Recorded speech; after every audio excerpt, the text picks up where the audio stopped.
All right, good evening, everybody. Please begin to move to your seats. It's now 6:02. I'll give it a moment.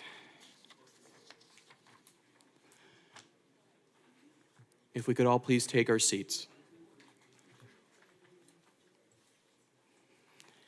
This meeting is called to order. Good evening, everyone, and welcome to the City of Boynton Beach City Commission meeting.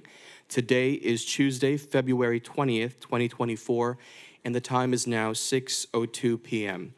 Before I proceed any further, as I say in all of my meetings, let me just reiterate some of the key points of our rules of civility and decorum. Public speakers must be addressed, speakers on the dais must be addressed by the chair and not interrupt any other speakers. Public comment speakers must address the commission as a whole, as a body, and not to the audience or any particular member. There is no insults. We don't do attacks here. None of that is acceptable. You can have a disagreement with not also attacking individuals. All of that is prohibited. Demonstrations, yelling, screaming, stamping of feet, you know the drill. All right, with that, our invocation for this evening will be led. I'm going to turn first to our city clerk for the roll call, but our invocation will be led by Reverend Emily Ash from First Presbyterian of Boynton, followed by the Pledge of Allegiance. Let's begin with the roll call, please, Maylee. Mayor Penserga? Here. Vice Mayor Turkin? Present. Commissioner Cruz? Here. Commissioner Hay? Here. Commissioner Kelly? Here. Mayor, you have a quorum. Thank you so much. If we could all stand for the invocation, followed by the Pledge of Allegiance. Thank you, Reverend. Thank you. Lord, we are gathered here as a people of Boynton Beach, seeking your wisdom for our community leaders, activists, and citizens. Guide us to wisely see your love and good for all your people. We seek, we knock, we ask that your Spirit covers us with safety.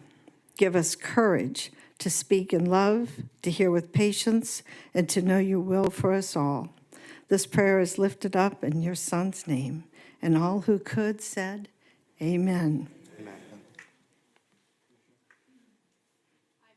Allegiance to the flag of the United States of America, and to the republic for which it stands, one nation, under God, indivisible, with liberty and justice for all.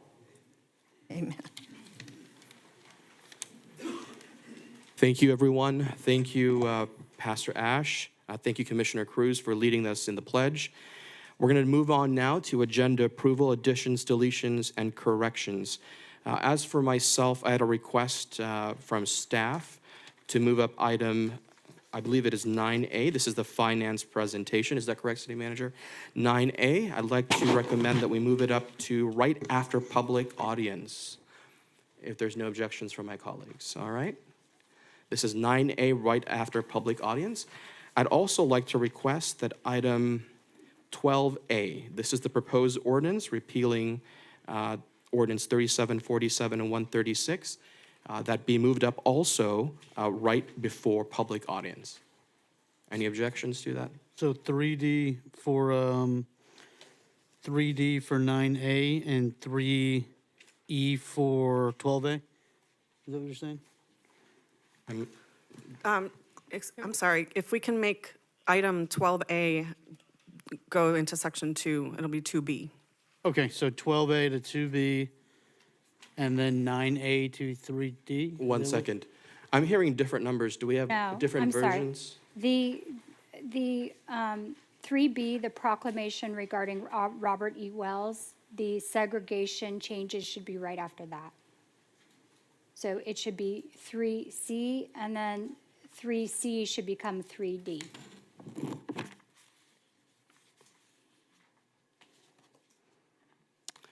Or we can move. I would recommend that we complete all of the announcements, and then we'll just add that right after all the previous announcements. Okay. It's a very short gap in between. I think it should be okay.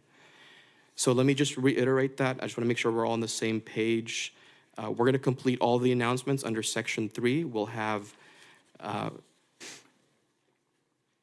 if that's okay with the rest of you guys want to do it, and we'll tack it on as 3. What letter would that be? 3D. 3D. I'm okay with that. Would be 12A? Yeah, 12A Will be 3D. will be 3D. But how long is the presentation for 3C? Because if, I'd rather hear B and then go right into 12A as opposed to then having a utility presentation in between make the a- two. I actually Or don't know the flow. length Let of me that. make a suggestion. Why don't we just switch B and D? And that will make, or B and C, and that will make B and, that will make, Yep, it'll Those- make it smoother and it'll transition from one item to another better. I like that. So we'll do the 211 proclamation, followed by the utilities presentation, right? Then followed by the proclamation for Robert E. Wells Day. And then right after that, we can segue into 12A. Okay? I think that works out. All right, so let me do that here. 12A goes here. And then what about the finance presentation? Do we have consensus for right after public audience? Yeah? Yeah. Okay, all right, so for me, that's it. I think that's a smoother flow of events. Commissioner Kelly, anything from you? No, thank you, Mayor. All right, thank you, Commissioner. Commissioner Hay? I'm good. All right, Vice Mayor?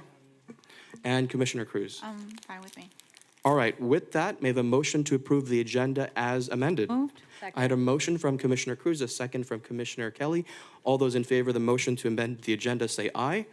Aye. All those who oppose? The ayes have it, motion passes, agenda is now amended. Okay, let's begin now with section 2. This is informational items from members of the City Commission. Beginning on my right, Commissioner Cruz. I do not have any informational items. All right, Vice Mayor, I don't have anything, Mayor. Commissioner Hay, informational items. Yeah, I'd like to save my comments for 12A. Okay, and Commissioner Kelly. No, Mayor, I don't have any disclosures. All right, thank you. We're moving on to section 3, announcements, community and special events and presentation. The very first one is a proclamation for 211 Awareness Month. I've been informed that Sharon LaRue, President and CEO of 211, is present. Hey, good evening. Let's open up the presentation. I will read it for the record. Okay. All right, the proclamation reads as follows. Whereas 211 Helpline and Crisis Line continues to be that beacon of hope, providing life-saving crisis support and guidance when people are overwhelmed and don't know where to turn, and whereas people of all ages and walks of life are reaching out for their growing struggles with mental and emotional health, addiction, housing, health, and other concerns, 211 staff listen to each and every person to provide available resource options and to help them strategize and problem solve. And whereas 211 also has specialized advocacy and support programs for the community that include caregiver support, Help Me Grow, and 211's life-saving Sunshine Daily phone calls, which continue to brighten the lives of isolated seniors and caregivers.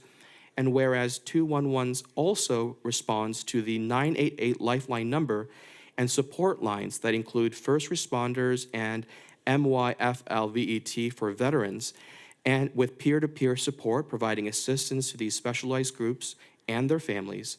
Now, therefore, I, Type Insurga, Mayor of the City of Boynton Beach, hereby proclaim February 2024 211 Awareness Month in the City of Boynton Beach, and urge all citizens to be aware that if they are overwhelmed and in crisis or just need to talk, 211 is available any time of day or night. 211 staff can also provide referrals for mental health counseling, substance abuse, health care, employment, food assistance, daycare, small groups, volunteering, VITA, free income tax preparation, and so much more. I'm going to ask Sharon LaRue if you could come and join me as I present the proclamation. Let's give us a round of applause.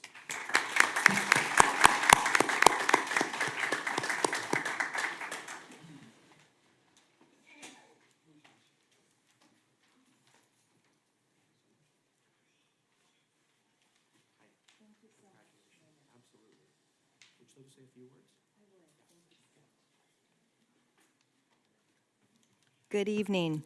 Thank you, Mayor and Commissioners and City staff for this important recognition. As you noted, 211 is a 24/7 helpline and hotline for this region. We think it's vitally important that the citizens of Boynton Beach know that this free and confidential service is here. In addition to calling with help issues, we get calls every single day from people worried about not being able to pay their light bill. increases in their rent costs, worried about children's behavior or developmental milestones, all the way up to and including people who are thinking about taking their own lives. Last year, our team responded to over 120,000 requests for help. Of those, more than 4,000 identified themselves as residents of Boynton Beach. So the care and the support that our team is providing is intense, right?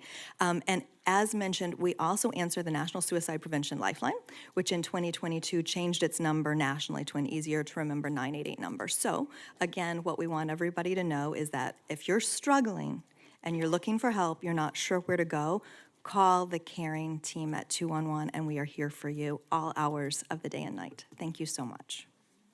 Thank you.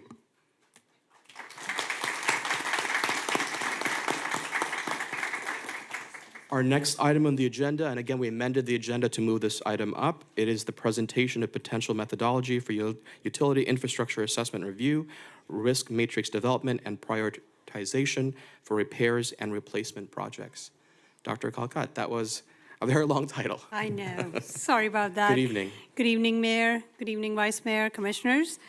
Thank you for having us on the podium to talk about underground infrastructure.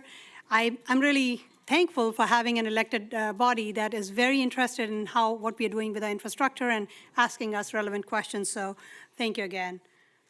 All right. The first few slides are just recapping some of the information that you've already seen at other times. The orange line outline is basically showing the utility service area, and the green line double lines are the city areas. So just so you know that we obviously provide we cover more than the utility service areas, covering more customers than just the city of Boynton Beach. We have around 120 customers that we serve, and we have over 37,000 accounts in the city, in unincorporated Palm Beach County, town of Ocean Ridge, and town of Hypoluxo. I'm going to talk only about 4 systems, really. The distribution system, where the water is taken from the water treatment plant to people's homes, collection systems that comprises of our force mains and gravity mains, as well as our lift stations and stormwater. And this is just showing that we have around over 400 miles of distribution pipe. What we're showing here is just 10-inch and above larger diameter pipe. And we have active construction programs going all the time for lining and replacement. We have around over 4,000 hydrants, and we have to do maintenance on them and check them pretty frequently. And then we have a valves exercising program for all the valves that are in the system.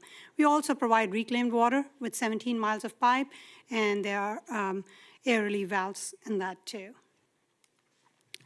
This is just a couple of pictures showing you some of the underground infrastructure and what our staff ends up doing on a regular basis, checking on these, maintaining, and so on and so forth. The sewer collection system, the GIS map is just showing again 10-inch or higher, larger diameter pipes, because we are trying to focus on what should be our first focus to look at, and how do we do condition assessment so we can go a little bit more logically. We have over 370 miles of pipe. 80% of the pressurized mains and 10% of known gravity mains are in good condition. So obviously we need to focus on some of the gravity mains are, even though they may not be in good condition, usually they're not as detrimental, because you're able to contain that whatever if there is a break.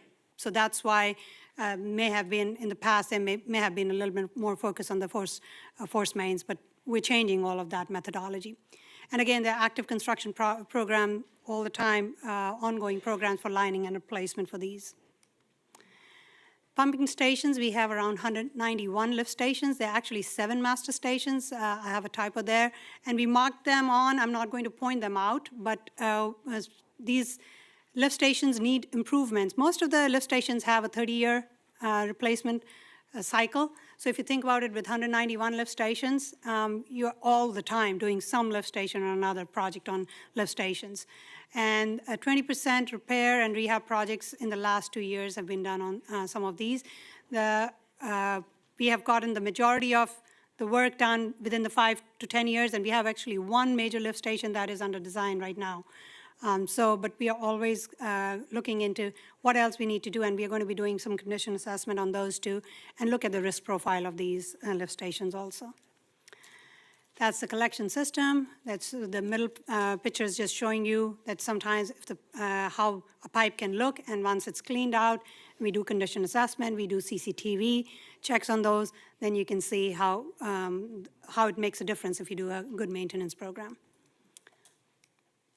Pumping stations, again, just showing you SCADA systems and the pumps, just what kind of monitoring is done on pretty much 24/7 on these lift stations.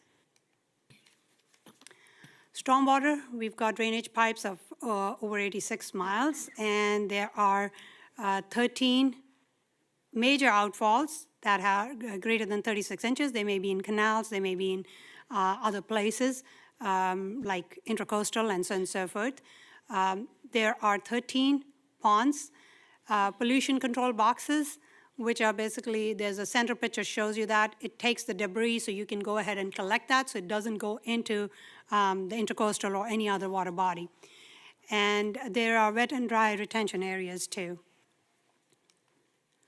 So what are the challenges with this kind of infrastructure that we have? It's aging infrastructure, as we all are aware. Some of these underground pipes are 50+ years old. Doesn't mean that they're in a bad state or anything. It just means that we need to be looking at them and have a replacement strategy and see what needs to be done. The coastal environment and the soil conditions doesn't help. Sometimes if you have shallow pipes and there is water, salt water kind of the tide going in and out, that can expose some of those pipes more than other pipes. There's a growing population, and that increases demands on the system. So we have to be watching that system, looking at how big the pipes need to be, what lift stations need to be placed. We look at hydraulic modeling of all of those things. Historically, these assets may not have been funded and maintained adequately.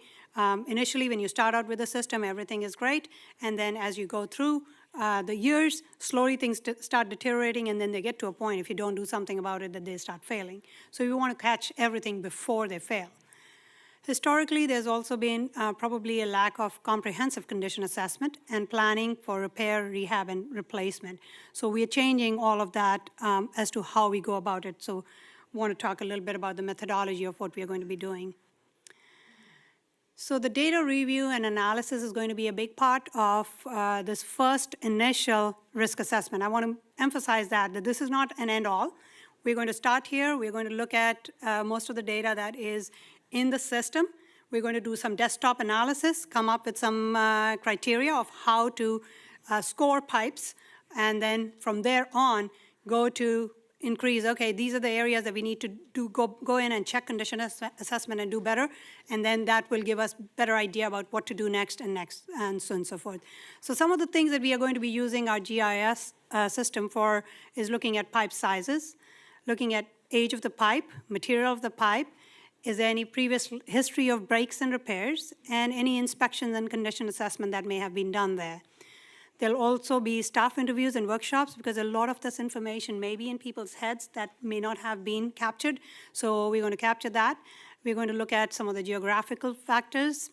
Any transmission systems impacting critical facilities. Is there a hospital? Is there a school? Is there a nursing home facility, or any of those kind of things that can be critical if you lose any transmission to them, those facilities. And then looking at hydraulic model and other analysis. So what we're going to really do is we're going to develop what's called a risk matrix. So something you may have heard in the risk analysis, if you've done any risk analysis at any time, there is what's called a probability or likelihood of failure. So that's just looking at what is the condition of your infrastructure, what's the condition of that asset. And there's a score that's considered LOF or POF, depending on whatever terminology you use. Just as an example, older pipes may have a higher score in there. So you may look at that this is the probability score of most likely something is going to fail, you might give it a score of 5. And least likely to fail, you'd give it a score of 1. So they could be scoring like that. And then you also have what's called what's called consequence of failure, which is the criticality factor. So that score is called COF score. So for example, larger diameter pipes may have a higher score as greater consequence of failure, or depending on where that pipe is, it may be impacting a water body and then may have an environmental impact, so that may have a higher score. So again, we would look at that. Is the consequence of failure minimal, or is the consequence of failure a lot? And accordingly, scores will be given. In all this, we also look at redundancy.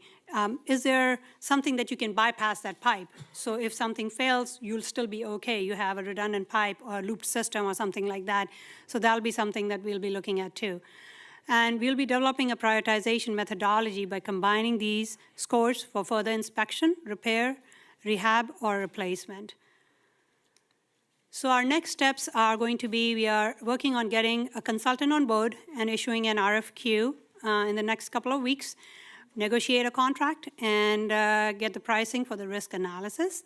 The final risk analysis report with a prioritization matrix and recommendations will be provided to us as a deliverable, and we will bring those findings to the commission to share with you, and then implement the recommendations to help us plan for future CIP projects. The way I see it, we do this first step, and then after that, we will find that there are certain things that we didn't realize should have been critical or not critical. We go back and check, and we keep refining this. And we are also working on a couple of other things that we are working on that will tie into this is we are working with a GIS consultant to actually update all of our data. There is some data that's not complete. Data sets are not complete, so we are going in and checking and fixing those, because the better data we have, the better predictions we can make. And we are also working on an asset management system that we are bringing in that will also help us with infrastructure and looking at our assets and coming up with what kind of retirement life we need to be predicting. How should we go about it? How long some of the maintenance activities and other things have to be done. So we're going to be working on that. And we are at a point where our consultant is giving us a roadmap for the asset management system, and we're already working with the GIS team. That's all I had. I'm here to answer any questions I can and bring any other information you need in the near future. Dr. Calcott, first of all, thank you for that presentation, and to you and to your team who made this possible. Let me just say, I think it might be the science nerd in me, but a lot of that was music to my ears, because even though this is step one, it brought a great deal of confidence to know that you have a specific plan, and that we won't just be fighting fires as they come, but we have a system to anticipate where we need to prioritize our resources, which areas we need to invest in first, not based on anything else, but actual metrics of the data. So, thank you for doing that. My only question now is, I know you have steps to go through, getting a consultant and all of that. What is the timeline that you expect? I would say we want to try and finish this exercise within 6 months, but that may be pushing it a little bit because we still have to put an RFQ out. Needs to be at least be out for 30 days, and sometimes there are questions on that. You get back, negotiate a contract, so sometimes that itself will take 2 months. So I would say once we have a contract in place, we should be able to do this within 6 months. But I will bring that information, and from City Manager's office, we'll let you know. Thank you. I'll turn to my colleagues if they have any questions for you, Commissioner Kelly. Thank you, Mayor. Thank you. This is one of those things that I think is very needed, and something that we've talked about for upward of the last year. So thank you for getting this ball rolling, so that, I've been talking even last meeting about, updating our CIP and prioritizing what's going on. And this is exactly those things that we need to know about in order to prioritize, our projects, whether that be utility infrastructure or road infrastructure or parks or whatever. But we need, this exact information to know and to plan. So, we want to be more proactive instead of reactive. So I think this is a step in the right direction. So thank you. I don't necessarily have any questions. You asked mine, Mayor, on the timeline. So thank you. Thank you, Commissioner. Commissioner Hay? Yeah, I too am very pleased to hear that we do have a plan, because as you know, the city of Riviera Beach is having some water challenges. And I would like to feel that what we're doing, we won't end up with those types of challenges once we go with this plan. Can you comment on that situation versus us where we are now, or will be? So what Riviera Beach is going through, and I don't know all the ins and outs of that situation, but they had some reporting issues with some of their wells that they did not report in time. That's a requirement. So if that's the case, then Department of Health will require them to publish anytime you have any kind of bacteriological hit in your raw water system or your distribution system. There are rules that need to be followed. So it seems like that maybe one of the raw water wells that might have seen a hit wasn't taken out of service and wasn't reported out as needed. So I know it's an open, they're investigating, they're checking everything, so I don't know all the details, so I don't want to speak too much to it. But to your question, what are we doing and how do we manage our system? Anytime there is any hit on our wells, we take it out of service right away. And we start making sure, going back and checking why that hit was. Sometimes it is because of, maybe it was a really rainy day and the samples just, you're not able to keep everything, even with big umbrellas and stuff, you can't. So that's why we want to go back and check, make sure that we are not releasing anything to use that water if it had any kind of contamination. We are also, and I'm going to bring this in hopefully in the next few months, we've been doing a very comprehensive maintenance program for our raw water wells. And our division director, Brian Heller, has been working very closely with his team. And I'm very proud to say that they have really turned things around almost 180 degrees in the last couple of years to get what we need to do.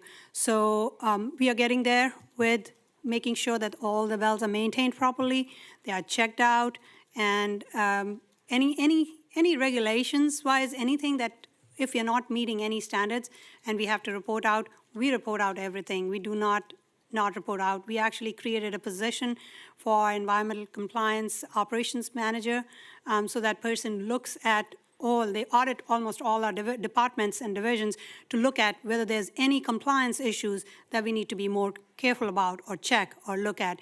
So anything that we submit to the Department of Health, our lab staff is very knowledgeable, very experienced. So anytime they see something out of the ordinary, they will call right away.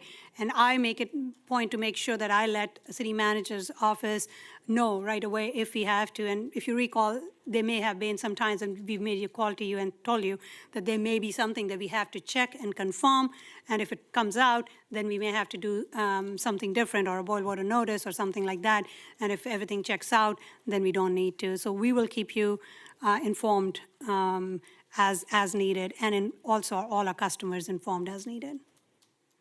Poonam, thank you, and keep moving ahead. Thank you. I just want to quickly piggyback on what he said. Related to that would be the water quality report. I'm not sure if that's something that's still being mailed out to the residents, but whenever that is ready, I would love to see it, and let's get it out to the public. Yeah, it's posted on our website. Okay. We will definitely, what we'll do is we'll send you the copies from last year. It usually comes out in June. It's for the whole year from December to the next, January to next December. So 2024 will be January 2024 to December 2024. So the report we have will have the we'll be putting in the 2023 report now, so you'll have the 2022 report. But any data that you want to look at any time, please let me know, and we can explain it. We can sit down. We can show you what we do. Anything that would give you confidence in our team and the efforts we make every day, no problems sharing that. Well, I thank you for that, Poonam. Vice Mayor? I don't have any questions. Just thank you for your hard work, Poonam. Your attention to detail is amazing. So thank you to you and your team. Thank you. All right, Commissioner Cruz? Thank you. This is something that I requested back in November, and I want to thank you and your team and the city manager as well for being on top of it and making sure that these requests come back to the commission to be discussed. Very happy to see that we're going to be looking at future CIP projects and being proactive in the city, and looking, as you mentioned, consequence and failure, potential risk management for anything that's larger that could, potentially affect a large number of residents. So thank you again to you and your team. Very grateful for this information, and we're looking forward to hearing more. All right, thank you. With that, that concludes that item. We're going to proceed to the next item on the agenda, which is a proclamation for Robert E. Wells Day. Is Ms. Wright in the audience this evening? All right, so let me read the proclamation into the record, and afterwards, I'd love for you to say a few words about the history. The proclamation reads as follows. Whereas Mr. Robert E. Wells, a merchant sailor from Cat Island in the Bahamas, settled in Boynton Beach in 1890, where he and his wife Elizabeth raised one son, Harry. Whereas in 1892, Robert and Elizabeth Wells helped found St. Paul's African Methodist Episcopal Church. Officially established in 1900, St. Paul's AME is the oldest church in the city. Whereas in 1896, Mr. Wells and other members of St. Paul's AME successfully petitioned Dade County School Board to provide a school for Boynton's Black/African American children, originally called Boynton Colored School. It later became known as Point Siena Elementary. Whereas on April 14, 1920, Mr. Wells was a signatory of the document incorporating Boynton as a town. However, the land owned by him and the rest of the historic heart of Boynton was not recognized in the incorporation and was called Boynton Colored Town. Whereas in 1925, Mr. Wells platted the Robert Wells subdivision. He built the main thoroughfare in the historic heart of Boynton called Wells Avenue, now known as Martin Luther King Jr. Boulevard, and built a home at number 416. In addition to selling land and building houses, Mr. Wells donated lots to those in need, including St. Paul's AME, for the building of a church. In time, Wells Avenue became a thriving downtown area for the Black African American community. Now, therefore, I, Ty Pensurga, Mayor of the City of Boynton Beach, Florida, do hereby proclaim the 21st of February, 2024 as Robert E. Wells Day. Ms. Wright?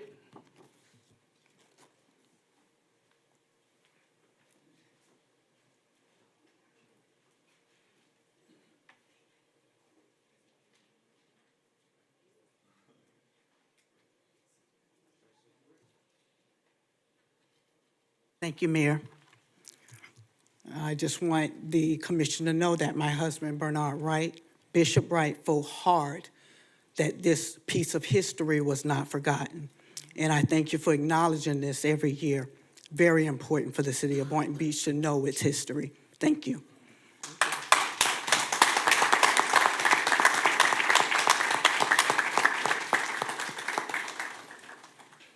Thank you, Ms. Wright. We're going to turn now to the next item. Remember, we amended the agenda, so we moved up item 12A. 12A is proposed ordinance number 23-006. It is first reading. I'm going to turn to our city clerk to read the title into the record. An ordinance of the City of Boynton Beach, Florida, repealing ordinances O37, O47, and O136, and any amendments thereafter which establish and revise segregation in the City of Boynton Beach, providing for conflicts, severability, and an effective date. Thank you, City Clerk. I'm going to turn now to our Assistant City Manager, Catherine Matos. Is Catherine here? Catherine, you'd like to introduce the item? Good evening. Tonight is a really significant occasion in our city. We're repealing 3 obsolete ordinances related to segregation. The Civil Rights Act of 1964 already made these ordinances obsolete, but this is the formality of the city removing this language from our code. So I want to thank the mayor and members of the community who brought this up last year. We decided to push the timing of this. Today is actually the 100-year anniversary of the enactment of this first ordinance. So that's pretty significant that it's 100 years later. And we received some grant funds from the Mellon Foundation, from South Arts, and from the state to host a series of events that you see up. Everybody should have cards for the outlining the events, and it's up on the screen. But basically, we're funding a series of events and some art pieces. We're going to be putting in 2 murals. We've been working with PAL and the Boynton Bulldogs. We had a meeting today with the artists that were selected for the murals, and that will be going to the art board for approval and then to the city commission before they're put up. So there's a lot of really exciting stuff happening. I want to invite our events director, Gabby Favita, to give a very brief overview of the series of events. 2 of them have already taken place, and they were really amazing collaborations with the Heart of Boynton and some of the local churches, and I wanted to give her a chance to share what else we have going on before we read the ordinance. Good afternoon. Gabrielle Favita, Events Director. The city is excited to work with the Boynton Beach community to present and host a series of events highlighting the Unity Project. 2 of them have already taken place in coordination with the Heart of Boynton Association.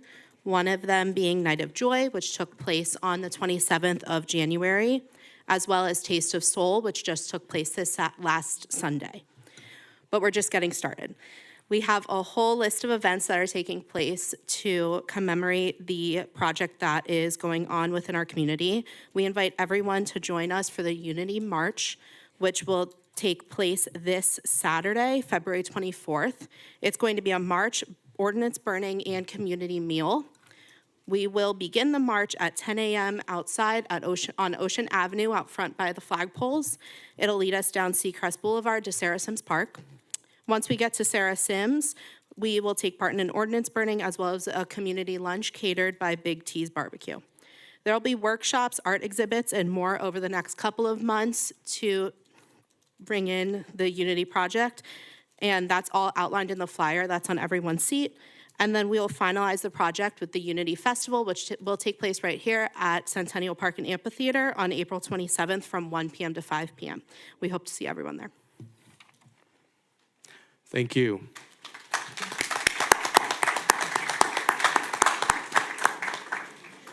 I want to thank all of the staff members, all of the community organizations, the Coalition of Clergy, all of our local churches, everyone who took part in making this possible. Thank you for doing that.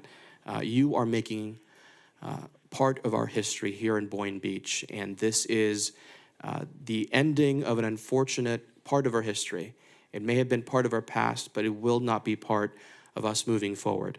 Now, what I'd like to do, because this is such a momentous occasion, is I'd like to read the language of the ordinance to repeal those previous ordinances. And so I do ask for you to bear with me because it's so important that we get these exact words into the record.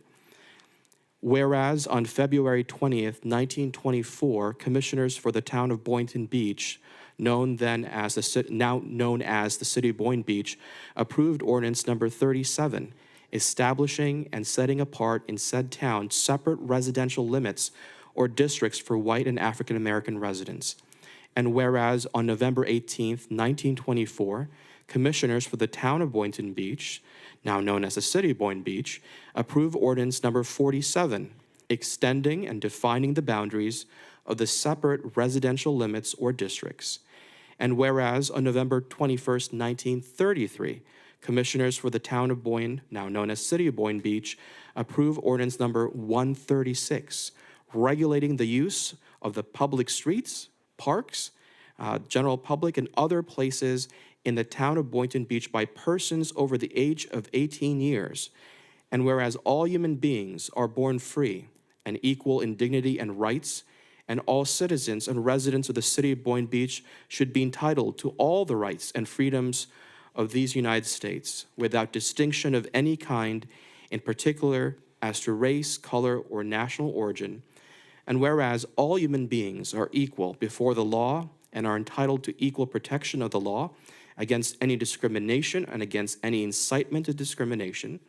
And whereas the City Commission condemns all practices of segregation and discrimination in whatever form and wherever they may exist. And whereas the City Commission finds that discrimination on the basis of race, color, or ethnic origin is an obstacle to a friendly and peaceful relations and disturbs peace and security amongst people. and the harmony of persons living side by side in the community. And whereas the City Commission is resolved to adopt all necessary measures for speedily eliminating racial discrimination in all of its forms and manifestations, and to prevent and combat racist doctrines and practices in order to promote understanding between races and to build a community free from all forms of racial segregation and racial discrimination. And whereas, due to the offensive and improper nature of said ordinances, which purports to require persons of African descent to reside in a particular district of the city of Boynton Beach and not elsewhere, the City Commission deems it in the best interest of the citizens and residents of the city of Boynton Beach to make it abundantly clear that said ordinances are not the policy of the city of Boynton Beach. And whereas the City Commission finds the repeal of ordinances number 37, 47, and 136, and any amendments thereafter are in the best interest of the citizens and residents of the city of Boynton Beach. Now, therefore, be it ordained by the City Commission of the City of Boynton Beach, Florida, that Section 1, the foregoing whereas clauses are hereby ratified and confirmed as being true and correct and are hereby incorporated herein and made a part hereof. Section 2, the City Commission of the City of Boynton Beach hereby repeals ordinances number 37, 47, and 136 and any amendments thereafter. Section 3, the approximate members of the city's staff, the appropriate members of the city's staff are hereby authorized to take any and all steps necessary to effectuate the intent of this ordinance. Section 4, or all ordinances or parts of ordinances, resolutions or parts of resolutions in conflict herewith be, and the same as hereby repealed to the extent of such conflict. Section 5, if any clause, section, or other part or application of this ordinances shall be held by any court of competent jurisdiction to be unconstitutional or invalid, such unconstitutional or invalid part or application shall be considered as eliminated and so not affect the validity of the remaining portions or applications remaining in full force and effect. Section 6, this ordinance shall become effective on immediately upon passage. That is the ordinance.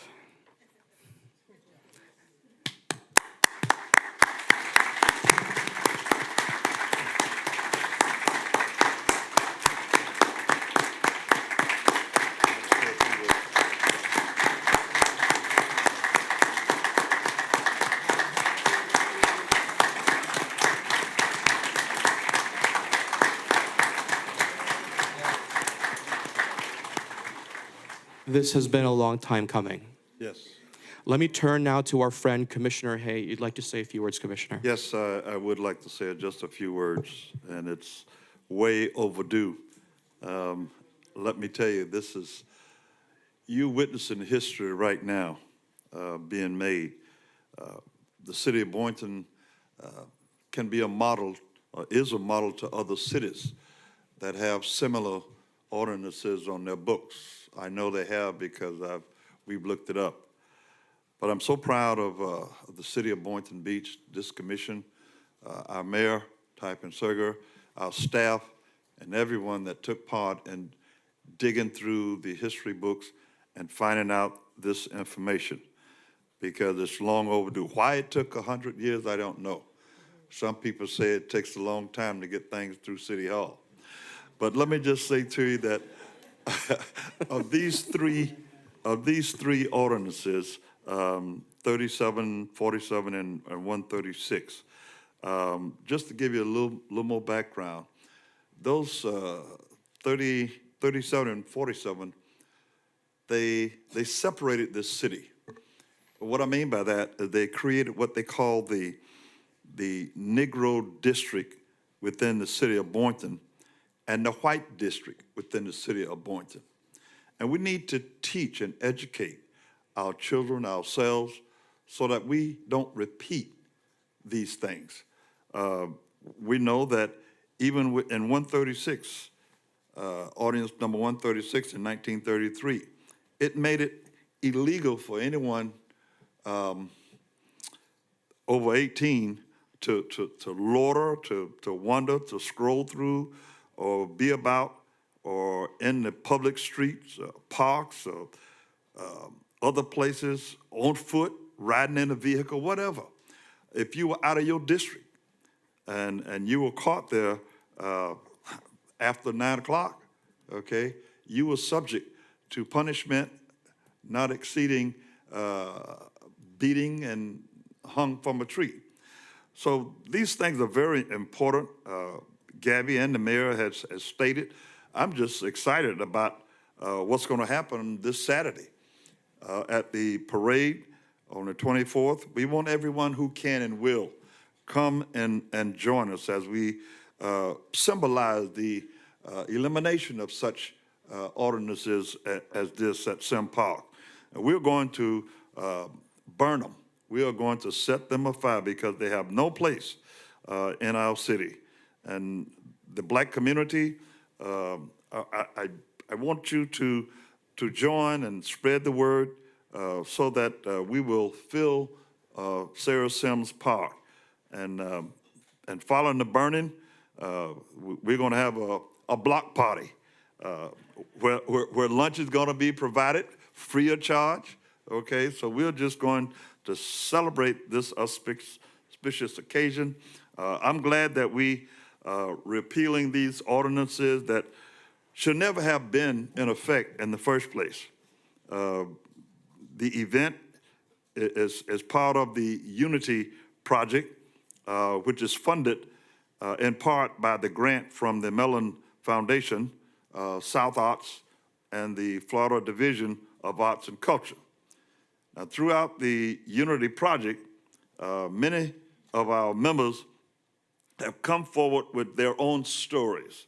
For example, following the passing of ordinance number 37, Greater St. Paul AME Church, as you know it, was forced to relocate because of the new zoning restriction.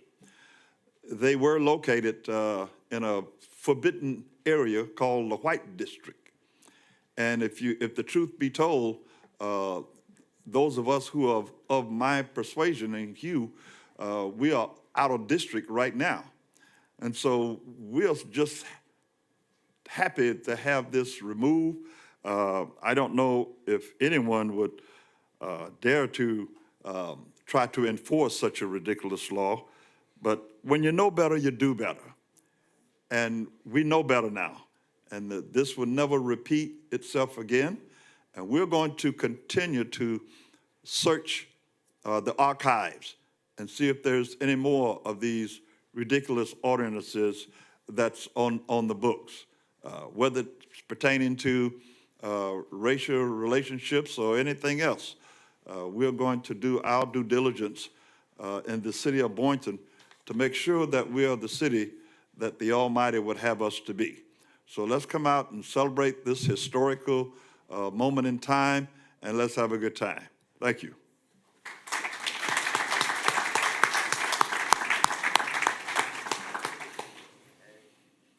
Thank you so much. Thank you, Commissioner. If there's any other comments from my colleagues. You know, this is first reading, and we don't normally allow public comment at this time. So we have two options here. We could allow public comment right here, right now, or because public audience is literally the item after this, it works either way. I would prefer that we do it now. Right now, Right okay. now.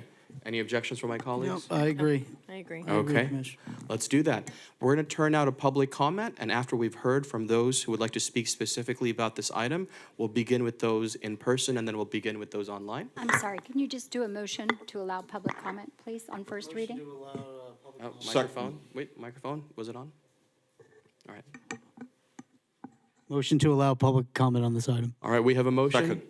We have a second. All those in favor of the motion to allow for public comment on this item say aye.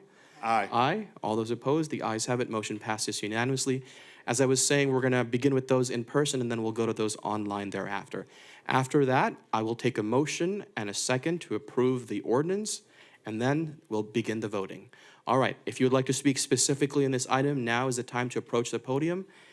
And as always, state your name for the record. You have 3 minutes per person, and it has to be specifically on this item. There are 2 podiums, so we'll go back and forth. Begin when you're ready. My name is Brother Victor Norfus, live at 225 Northwest 6th Avenue, Boynton Beach, Florida.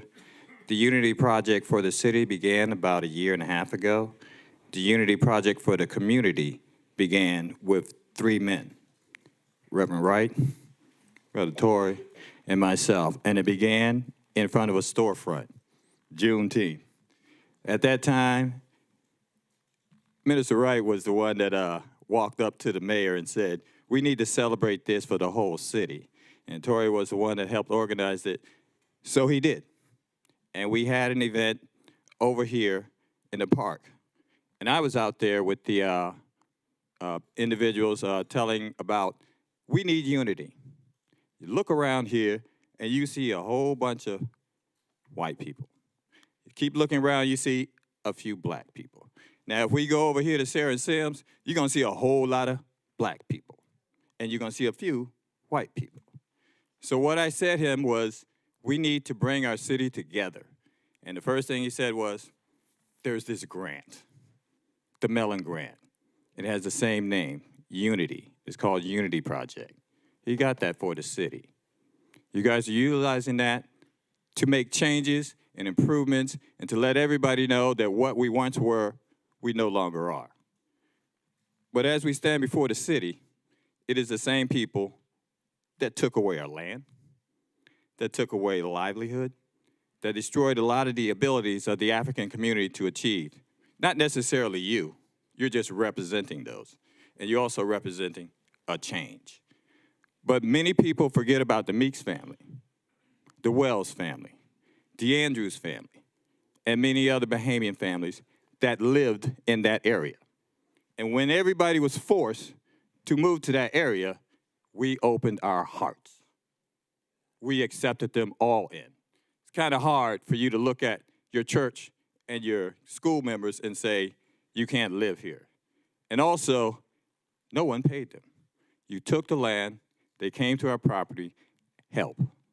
We opened our hearts. We are the heart of Boynton. The terminology is beautiful, but if it ain't in your heart, it's just a name. So I want everybody to understand that the heart of Boynton has grown. We were restricted to a certain area, but now we've grown.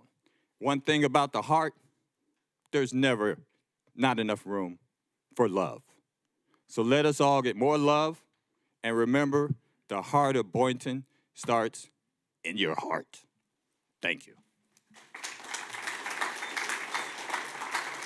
Thank you. That was beautifully said. Next speaker. Cindy Falco Di Corrado. How that ever was passed in a Congress is beyond my comprehension, because every government official takes an oath of office to uphold and to protect the Constitution of the United States of America. And in order to do that, you have to recognize that God gave us our unalienable rights and that God created us, and he created us all equal. So whoever those commissioners were, they need to pay a price for those putting those words down on a piece of paper, because they were all in violations of their oath of office. And if we're going to keep saying black and white, then we're creating segregation. Let's stop doing that. Let's realize that we're all created in the image of God and that we're all equal. And that we're all equal. And if we're going to keep going on our shades of our color tones of our skin, it's always going to create division. Because here's what's unity. We're all created in the image of God. And when I look at each face, I should see the image of God, not the shade of beige that we all are, or brown. It's got to stop, and it stops here. And I hear you guys do it all the time. And it's got to stop. It just really does. Like when you say there's all white people here and only a few black people. What is it just irks me, because if we're really going to work on unity, let's get past the shade of our beige. And let's look at each other as one thing he said that was correct, as the love of God, because God is love. And I'm really very disappointed that this was even on the books for 100 years. Who even put such a document on paper? Especially when they took an oath to uphold and to protect the Constitution of the United States for America, and that we all are created equal because God said so. Now, I live in the heart of Boynton Beach because I'm 1 block south of and it's still considered the heart of Boynton Beach. I don't know when there's functions happening in the heart of Boynton Beach. I'm not mailed out any flyers sometimes. I don't know when there's a situation. I used to be with the heart of Boynton Beach with Willie, and we would go walk the streets, and we would go door to door, and we were helping the people. And we would meet, and we would have Bible study, and we would do things to really make a difference. It's not happening much anymore. I mean, we've got on to all these little hype things. And Reverend Wright, my God, I mean, he was murdered for crying out loud. He was ran over by a car standing there for SJ who put this on. I mean, talk about, wow. And I'm sorry, but I think our government had something to do with that. That's all I'm going to say. Thank you.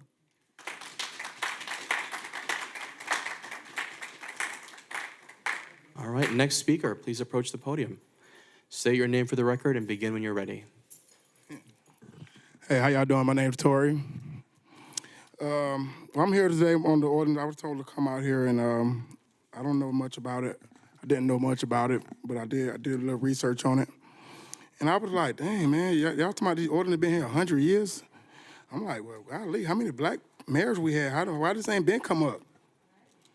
Like, you may have been the vice mayor, vice commissioner, Woodrow Hayes. You know, we didn't have black people in the city before. Why nobody else ain't never tell me about this? You know, but I guess 100 years is time to bring it up now. But I'm here. I was here today. I seen Miss Wright get the award for Mr. Bernard. You know, I was here to see that. And I really don't know much about this ordinance. But for 100 years, though, that's like, we done had like 5 black mayors since then. 100 years. Ain't nobody never brought it on the table. It's never brought up nowhere. First time ever hearing this, 7 years I've been coming down here. Or ordinance, there's something been on the books 100 years, and we got black police chiefs, black commissioners, black this, black that, but y'all still up here saying you got to take something out the books that you represent. And you want me to, you know what I'm saying, still say, oh, I'm supposed to still this, you know? And I'm running for mayor. I'm trying. I don't know what I'm going to do, but I'm going to do it. And I got the power of Bernard, I got the spirit of Bernard right in me, so hey, it's all good. Thank you. All right. If you'd like to speak, just form a line. Again, we do have 2 podiums. Bryce Graham, the second vice president of the National Action Network Central Florida chapter, under the leadership of the Reverend Al Sharpton. Wow, 100 years and how far this city has come to this junction. The great Dr. Martin Luther King once said, out of the mountain of despair comes a stone of hope. And so this gives this community hope in the sense of that we're still facing challenges in this state, and not only in this state, in this city, not only in this city, but across this country. That our people are still being marginalized, they're still being unjustly treated, but this gives a sense of hope. But we still have yet a ways to go. When our books are being taken out of schools and our children are not being taught about black history, when we have black people who cannot afford homes in our cities, we still have a ways to go. And so this ordinance being taken off is a symbol that change is on the way. And that dream that Dr. Martin Luther King once had, that his 4 little children will not be judged by the color of their skin, but by the content of their character, will come into fruition. That dream and that hope that he had, that we would hold hands together and band together as one, as a community, as people, as a human race, will be delivered. It may not look like it right now. It may not seem like it right now with all of the bigotry and hatred that is going on and spewing out across this world and around this nation. But here in Boynton Beach, I am excited to know that this city is progressing, is moving forward with change for the better, for the people of this community and the world. Thank you. Thank you. All right, last call for in-person public comment speakers specifically on this item. Afterwards, we'll go to those online. Hi, Ernest McNulty, Boynton Beach. So, I listened to a lot of comments about how the city is so engaged in trying to have equality and equal housing and equal opportunity for jobs and et cetera, et cetera. But when you walk out the door and you live here, I don't see it anywhere. All I see is comments here of how it's equal and this is fair and that's fair. First of all, what's driving this city is enriched development for millionaires. That's what's deciding who lives where, not this law that you're putting out there. This was an abomination, this law, and it's a good thing that you got rid of it. But that's beside the point. If you go outside in Boynton Beach now, it's as if you didn't erase that because it exists right now. And the more this keeps happening, and the more we come to meetings, and we are always told, oh, next week you can public participate. Oh, next week on that development. Oh, on the sewer main break, next week you can participate. Oh, on this crime and that. Oh, next week you can. It's always next week. And then it's the week after. And then it's the week after. And then you know what? We never get to participate. We never get to ask questions. We never get answers. We never get anything. And anyone who knows 211 and the statistics that they have on what's going on in this city, that when you listen to what you're saying is, oh, what a great city, and the schools are safe and they're hyper-performing and that stuff. 211, the records for this city are an abomination. I mean, it's so bad and so dangerous that I defy anyone to come up and say the records that 211 has are all false. Because you say, oh, the schools are so safe, the kids can walk to school. Are you kidding me? This is like human trafficking central. All kinds of problems here. Fentanyl, drugs. Sir, I have terminated your time. You have violated our rules, of which you are clearly well aware of. You are not even on topic. All right, last call, in-person public speakers, but still on this topic, we do have a separate public audience section. Okay. All right, state your name for the record and begin when you're ready. Yes, Your Mayor, my name is Gene Ferguson, and it kind of is on topic. I came here for baseball, but the Mr. Wells things really hits me in my heart. This East Boynton thing that you're doing, this is directly connected with baseball. There's a field here at baseball where a lot of the minorities can't afford ice hockey or cheer for $1,000 a month. And you guys are taking that away from them by selling the properties to businesses. And yes, this is great that you guys acknowledge it, but you acknowledge it on one side, and then on the other side, you're selling it away. So when this happens, Mr. Mayor, please ask those questions. Why is this good for the majority of the community? I love this. I came in here and this was on my seat. I loved it, right? But then this is on one side, while on the other side, you guys are selling away stuff for our kids. 1,000 kids a year. These kids can't afford $1,000, or their parents can't afford $1,000 a month. But then you guys give away our fields. So I just want you to ask the questions and do your due diligence on when things happen with the city that directly affect the kids most important, and the older generation, the ones that don't have the voice out here. Those, you have to ask the right questions. That's all I have, sir. Thank you, sir. Thank you.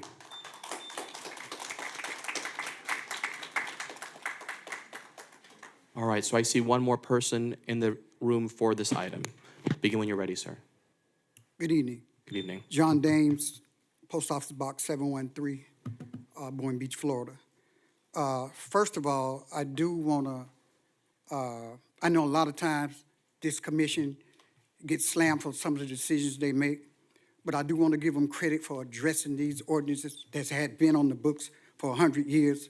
In 1924, that was when my dad was born, 1924. So I do, once again, I know y'all get beat up a lot, but the Bible declares giving honor where honor is due. So I'm going to give you honor for even address it. Just like Tori said, there was a lot of mayors, a lot of city commissions of this color, never thought about addressing it. So once again, I'm going to give you credit for addressing it. The second thing I want to address is, right, the curse and demonic hands that written those ordinances, right, their spirit is still circulating in this city. So I want to challenge my brother, who is the president of the Clergy Coalition, right, to come together in this city and to form some kind of circle so that we can touch and agree, right, and rebuke the spirit, because it's still hovering over the city. You might burn some paperwork, right, but those demonic spirits still circulate over this city. And then until it get rebuked back to the pits of hell, it's going to be here. So I want to challenge anybody that's connected to Jesus to come in this city and connect and touch and agree so we can pray that spirit, those spirits that was written on those ordinances back to the pits of hell where it belongs. Thank you. Thank you. All right, I see no one else in the audience. I'm going to check those online if we have any online speakers, and I see no one online. With that, public comment on this item is now closed. Now that we have reviewed the ordinance, we have heard public comment, I would like now to ask for a motion. So, What? It's first reading. Yeah, we need a motion. Okay, motion. Yes, I'd like to ask for a motion and a second to approve item 12A. So move. second. We have a motion from Commissioner Hay, and this motion is to approve the ordinance number 24-006. And I heard a second from Vice Mayor Turkin. I'm going to turn now to City Clerk to begin the roll call. Commissioner Kelly? Yes. Commissioner Hay? Yes. Commissioner Cruz? Yes. Vice Mayor Turkin? Yes. Mayor Panzerga? Yes. In a roll call vote, the motion passed unanimously. All right, congratulations, everyone.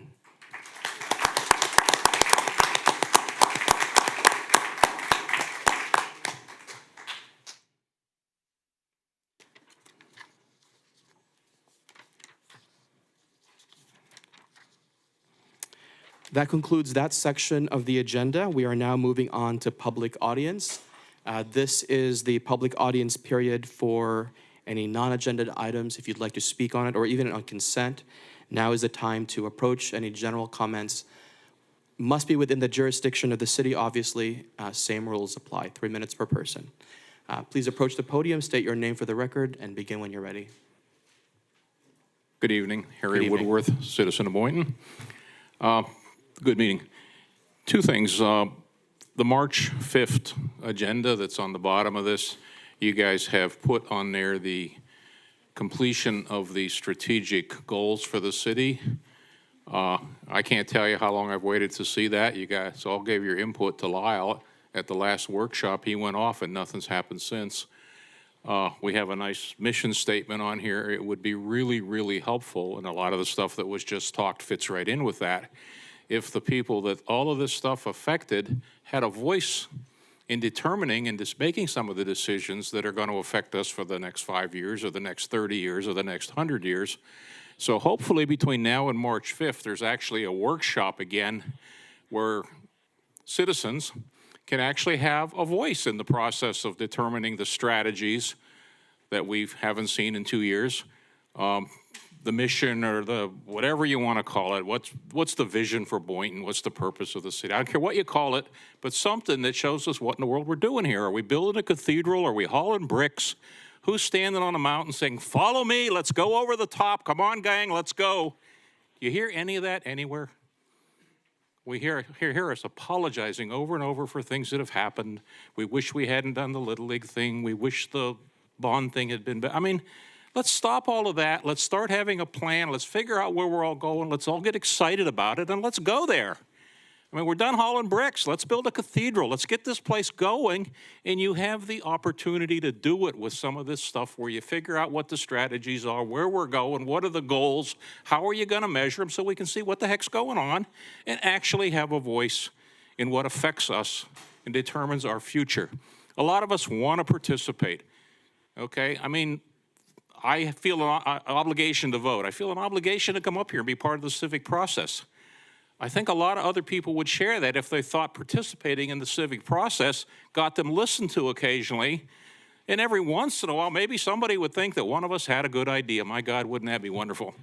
And with my last 45 seconds, I would like to congratulate the bejesus out of whoever came up with preventive maintenance on all the sewer pipes and water lines. We have been asking for that for 20 years.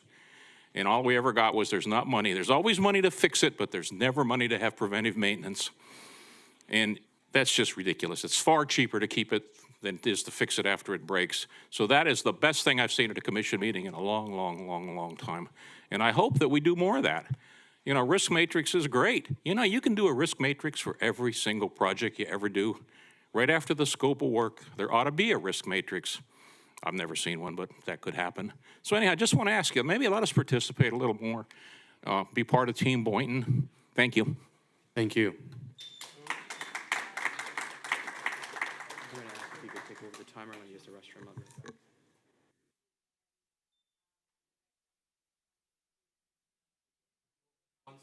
Okay. Okay. Hi, my name is India Cisco. I moved here from New Jersey, and I really like Boynton. I like the weather. I like the melting pot. I like everything other than the crime.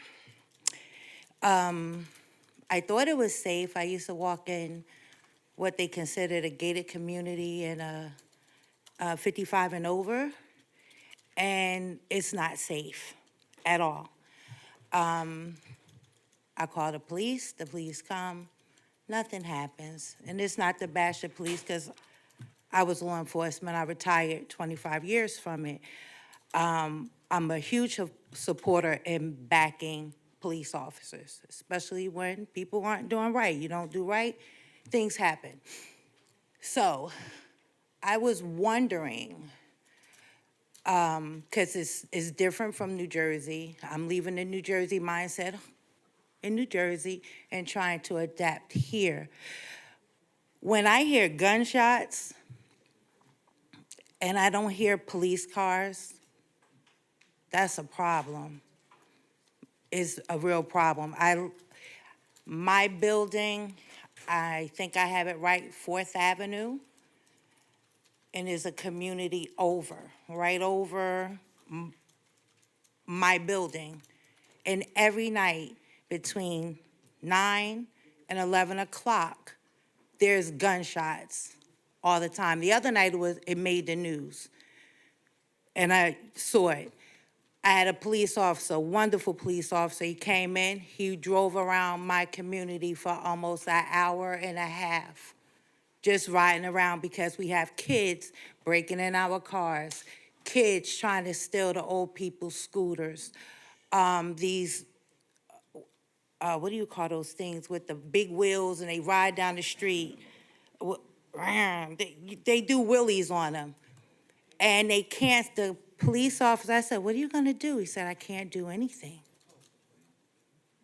I'm like, you can't do anything? Why?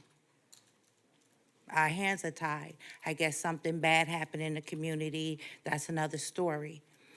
But we have to, in order, and it's beautiful with this whole thing with the community coming together, but people don't come out their houses if there's crime. You know, the crime has to be taken, and don't make the cops scared to do their jobs. And that's the aura that has happened in America, is that they're afraid to do their jobs. If they're afraid to do their jobs, all of this is in vain, because no one's gonna come out. That's all I have to say. Thank you. Have a good night. Thank you, ma'am. We're gonna have Chief Zeller get with you, our Assistant our deputy police chief's going to come talk to you, get the exact location over there. Thanks. Hi, Susan Oyer, Boynton Beach. Sorry about my voice. I've been coughing for 3 weeks now. First of all, I want to say I'm very happy that the destruction of the mangroves that was set to go forward at the north end has been stopped. Andrew, thank you. Number two, I think you have created an advisory board disaster. It's impending. You are getting rid of all the people with your institutional knowledge. I mean, I'm hearing Betty Rowe is upset because she's going to be booted off Rexham Park after 18 years. You cannot replace that institutional knowledge. You cannot replace a Barbara Reedy who's been on historic preservation for about 10 years, if not longer. You cannot replace a Dr. Ben Lowe who's been on historic preservation for, 7, 8 years, if not longer. You cannot replace a Clovis Moody who's been on Arts Board for, 5, 6 years. She was on there before I left, and I was on there for 3, 4 years. You have an impending disaster coming. You are losing the institutional knowledge of this city by getting rid of your board members and putting term limits on them. And this is on top of the loss of institutional knowledge as this city is bleeding out employees. Not the new employees, but the long-term employees that have been here for decades are bleeding out. This city cannot continue to lose that kind of institutional knowledge. Number 3, please stop screwing around with the Little League fields. Our East Boynton Beach Little League Championship fields. I wonder what HGTV and all those businesses and all those people who came out and volunteered their time and gave of their money think that you all, now that you're allowing these fields to be ripped up and sold off to the lowest bidder, or what is it, $1 a day or something? Thank you, $1 a year for 50 years to destroy our Little League fields that have been here for 60, 70 years? I was out there all the time as a kid because my brother played out there. My whole family was out there. I'm not the biggest baseball fan, but I definitely see that there's a need for this, and I've certainly spent my time out there too. Number 4, when will you all finally address the beautification issue? I know the city manager has said they've started trying to do something, but it's not what we truly need. Going around with code enforcement and behind code enforcement is not what we need. It's the #1 request of your businesses. It's in the top 5 of your residents. We need to beautify our city. That means beautiful trees and beautiful flowers up and down all of our major streets. Beautiful lights, beautiful hanging banners up and down all of our major streets. We need to beautify our city. Picking up trash is great. I'm all for it. I like picking up trash too. I've done plenty of it on Ocean Avenue. But we need to go beyond that. Where is the beautification? Where is the flowers? Where are the beautiful trees? Where is making our city truly beautiful? We are one of the old original cities. We should be making ourselves look as good as we really are. Thank you, Ms. Sawyer. Okay, next.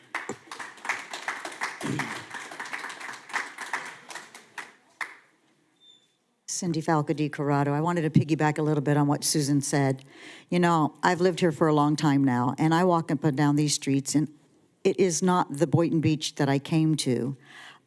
We look like a slum. We really do. It's scary to see, first of all, again, I mentioned it 2 weeks ago, that there are 8 streetlights as soon as you come off of I-95 onto Boynton Beach Boulevard heading east that do not work. It's very dark. It's not inviting. I have friends that tell me they don't ever let their friends come down Boynton Beach Boulevard. They bring them down a different way because they are petrified. We look like we have been left to die. I don't know what's going on. We have this field over here. The blue tarp's not around it anymore, so we just see this empty field.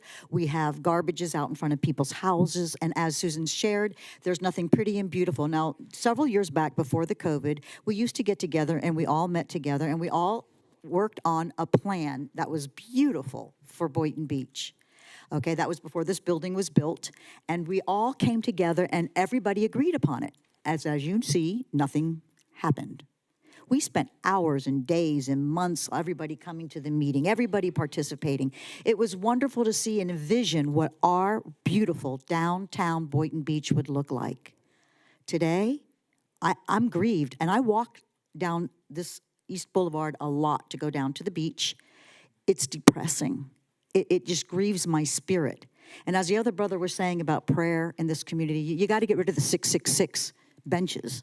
which invoke demonic spirits. You got to get rid of the big fist, and you got to get rid of all these things that attract those kinds of spirits that bring the division in our community. It's got to stop. And we've asked for a park for the elderly, and for here in Forest Park, there's still not a park. There's this little park for the children, but there's nothing that the elderly can come out and camaraderie, feel safe, and sit and walk and just meet people. There's nothing here. I know the church was going to do something, then that fell apart, and then I've heard nothing else since. Hasn't fell apart. Then where is it being established? I know you're not allowed to talk, but I'd like to know if it's being established, because we really do need a park that people can camaraderie. I love that in District 2, they have 3 parks, but we don't have one. And now I'm hearing about the the baseball field, and they don't have a park. So we're just being squeezed out in District 3. Somehow or another, we're not getting what our tax dollars have went up triple in amenities. And even though I don't trade my rights for privileges, but these are things that our dollars are supposedly going to, and I'd really like to see it beautified. It's really a bad situation. And on the 211 thing, I am a minister, and I do a lot of street ministry. And I've had to call 211 for different people, and unfortunately, she did a great presentation, but the truth of the matter is, when you call, you have to wait and make sure you pick up the phone for them to call you back. If you miss that phone call, then you don't get taken care of. I'm up. Thank you. But Thank please, you. everybody, Next, call please. 211 and see how far you get. God bless you.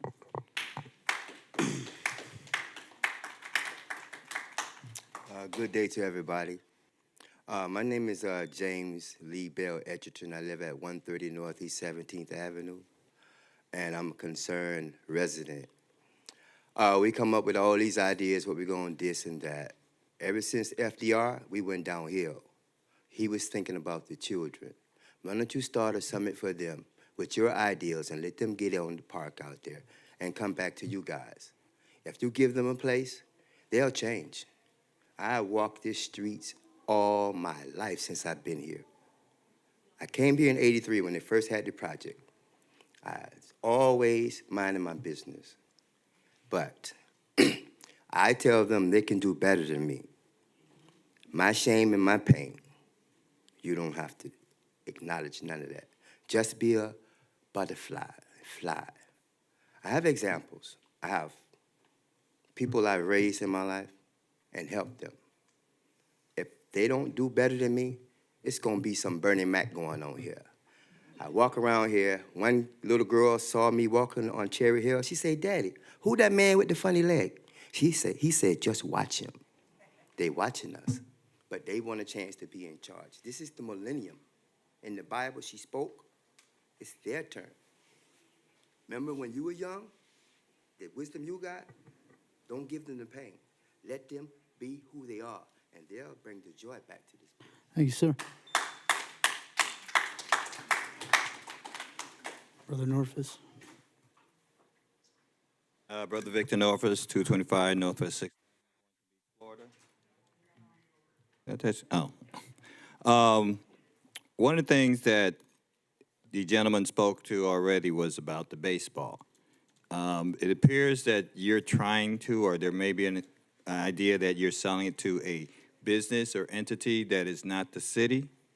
And one of the things we need is more cemetery space. We also need a baseball park. The reference that if someone buys that, they should be able to invest in our community and set up a baseball park to accommodate the individuals that they're taking the property from. Now, if you're just gonna sell them give it to them for $1, they ain't gotta do nothing for nobody.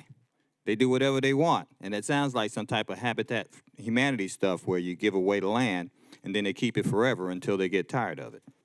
The other issue was the actual cemetery. There is still very little care done to our cemeteries in District 2. Boynton, although I've done a lot of pulling of weeds out there, they need to do much better, and you don't have a board. You're talking about term limits for other boards. I was on the Community Relations Board. It was removed. That was an opportunity for us to go out in the community, find out issues that were available and that need to be addressed, like the shooting, like the lighting and other issues. But that board was removed. You're talking about putting term limits on a board of members who may or may not have someone to replace them. So if you replace, or you say, well, you got 2 terms, and don't nobody volunteer, what's he gonna do? He has to leave. This is not like your positions. Now, it would be good if you have a term limit, but if no one has applied and that individual still wishes to serve, you can't call it a term limit because now you don't have anybody to replace a gentleman or lady who has the knowledge to get the job done and wants to do it. So you need to consider this thing about term limits of boards because what you're gonna have to is you're not gonna have boards. There are certain people like myself who volunteer for just about everything, okay? And most people volunteer for nothing. And most people, you all have that right. But so does an individual who wants to work and continue to work for the benefit of the city, whether it's 2 years, whether it's 4 years, or whether it's 8 years, there's no pay. How many of y'all gonna work for the city for 8 years with no pay? You can raise your hand, but I know you ain't, okay? Because I wouldn't either. But I will volunteer for boards that I'm interested in. Historical preservation, parks and registration, the community relations board. Oh yeah, and I did run for your seat, but you did beat me again and again. I can't wait till your term limit, sir.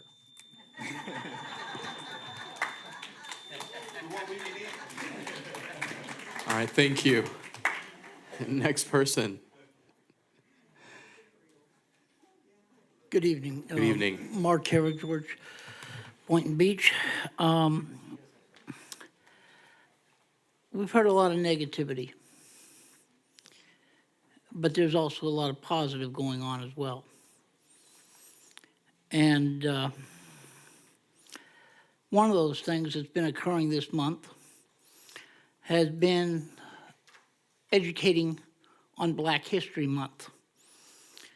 We've had the pleasure the past 2 Wednesdays of having Bill Nix, the former vice president of the Palm Beach County Cultural Council, expressing Black history from its inception.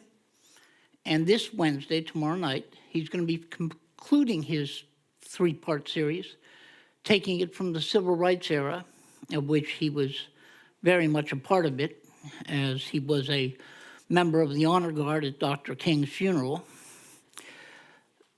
Bill is a resource beyond comprehension. His knowledge of culture and history is exceptional.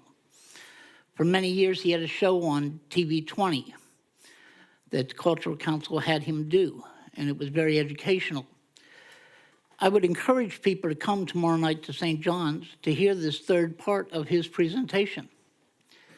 You don't have to be white, black, yellow, brown, purple to know that discrimination is wrong. It is despicable. I think back to when Dr. King reached out to other clergy across the country to march across the bridge in Selma. And one of those he reached out to was Archbishop Jacobus of the Greek Orthodox ministry. And he was the Archbishop for North and South America of the Greek Orthodox faith. And I asked Archbishop Jacobus many years later, what was that all about? And he said, discrimination of any kind is wrong. And as a child in Greece, when the Turks invaded and treated the Greeks like they were 3rd-class or 4th-class citizens, it was wrong. And what happened, Dr. King was asking them to march. He was very proud to march with him. So I want people to be more educated, because when you know better, you do better. Now, we have a lot of things that need to be fixed. I'm glad that this ordinance got repealed. And we got to start looking forward, not backwards. The strategic plan needs to be worked on. The CRA master plan needs to be worked on and updated. Those things need to have public input. Harry's 100% right about that. We used to, when we worked on those things in the past, we had charrettes and had the public at them. All right, thank you so much. Next speaker, if you want to go on the other side this time, we'll go back and forth. State your name for the record and begin when you're ready, sir. Hello, my name is John Reedy. I am a lifetime resident of the city of Boynton Beach. I'm here as a father and a coach and a board member of the Little League Board. And I would like to thank you all for reconsidering the renovations of Little League Park. My current concerns are assuming the demolition of fields 2, 3, and 4 are now not happening. What's next? We still have a whole season ahead of us, and there is still plenty of maintenance and things for the park that need to be done to keep these fields in playable shape for the kids.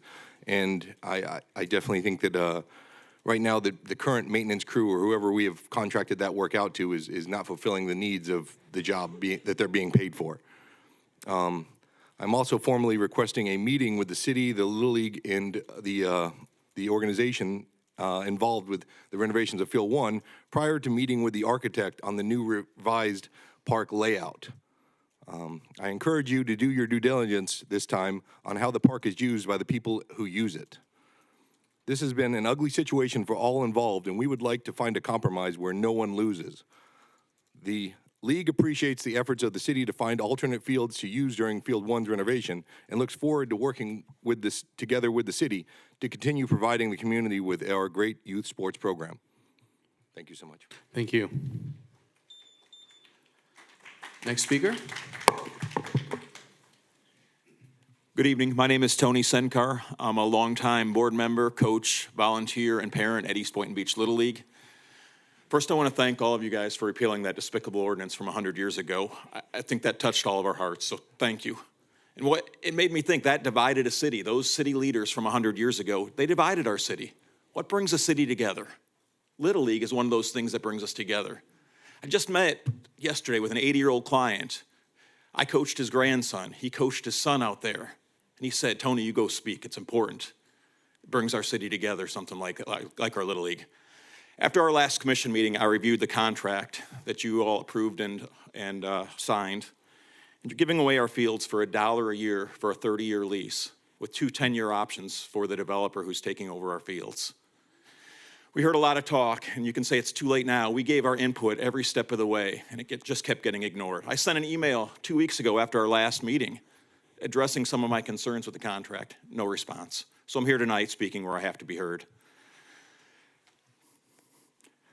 We've had travel baseball and Little League coordinate together in my time at the fields, and we've kept our costs down.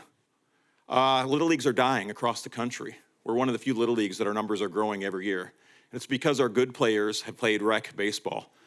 We coached as dads, as volunteers, and our costs for the season were a lot of times less than what other teams are paying for a month. Now we've given the field away. I saw the logos of Barwis, not one mention of East Boynton Beach Little League on the big field. All of our permits, when we apply, the only teams allowed to apply for permits on Field 1, which is a city field that we've signed away, are senior teams at East Boynton Beach Little League. No travel teams, no other teams, just pay teams with Barwis logos apparently on them. We've given scholarships at East Boynton, numerous scholarships for anyone who can't afford so that they can play baseball. Maybe that will happen with travel and maybe it won't. But a lot of those kids may wind up leaving and not playing any sports at all. I choose to think that the current Board of Athletic Angels, that their heart is in the right place, and I'm hoping they do the right thing. And Mike Barros actually told me they will give scholarships for kids who can't afford it.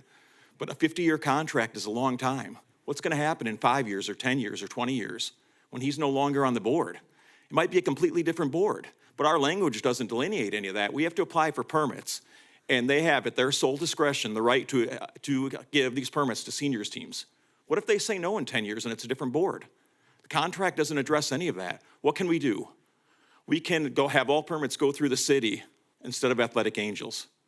They said that the fields sit empty during the day and they want to see use out there.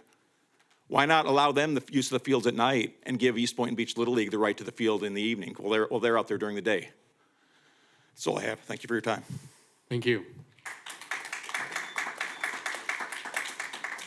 Next speaker, state your name for the record and begin when you're ready. Hi, my name is Melanie Haney. I've lived in Boynton for 20 years, lived in the Boynton-Delray area all my life.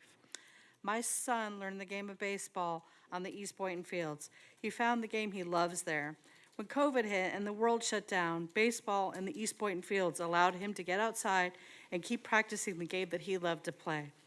2 years ago, he started watching the high schoolers practicing on that beloved field number 1.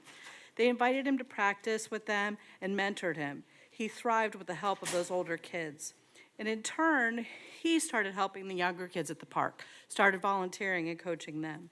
He could not wait to play high school ball on that field. This is his freshman year, and he is playing on the Somerset JV team, and now his high school has no home field.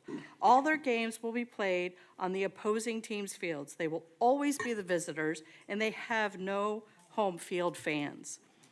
Who does not know when baseball season is? I realize we live in Florida, and they can play all year round, but spring is the season for baseball. It is the season all players look forward to, and that has been destroyed by the greed of Barwis. Why now is it so urgent that this project be done? Permits could have waited till the summer, and how do you explain to these kids that for $1, it is more important than them playing on that field? Somerset is a charter school. They don't have their own baseball field. They have been allowed to use the East Boynton fields for the last several years. It has been their home away from their school. That's where they do their senior nights. That's where they have their high school games. They no longer have a field. They no longer will ever be the home team. They will always be the visitor, no matter where they go. They might get to bat last. They might look like the home team, but they won't have their home team in their field with their fans. Will always be the visitors. And it's something that's heartbreaking for a kid who loved baseball and now his first year as a JV team is going out as being a visitor everywhere he goes. So I hope that in the future, you guys will allow more people to use that field than just Barwis. Thank you. Thank you. We're going back and forth between the two podiums, so we'll go on this side.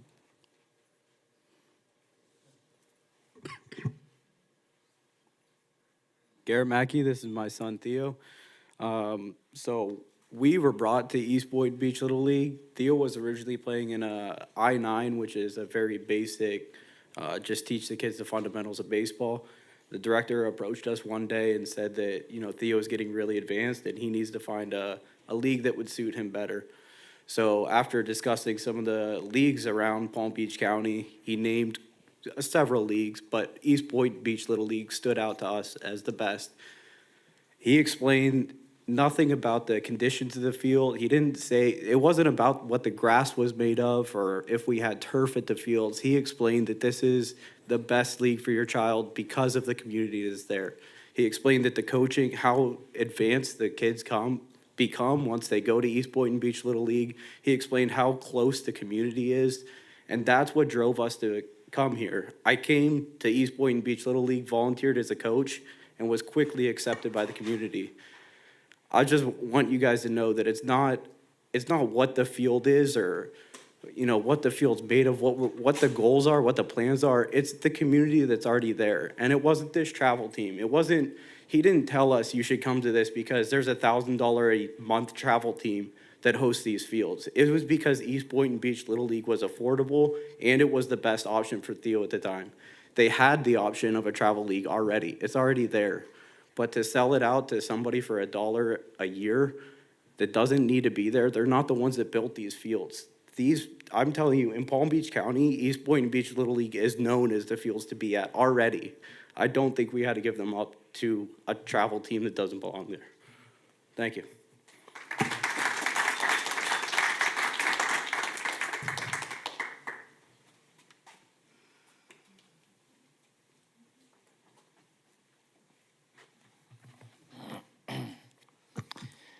Gene Ferguson.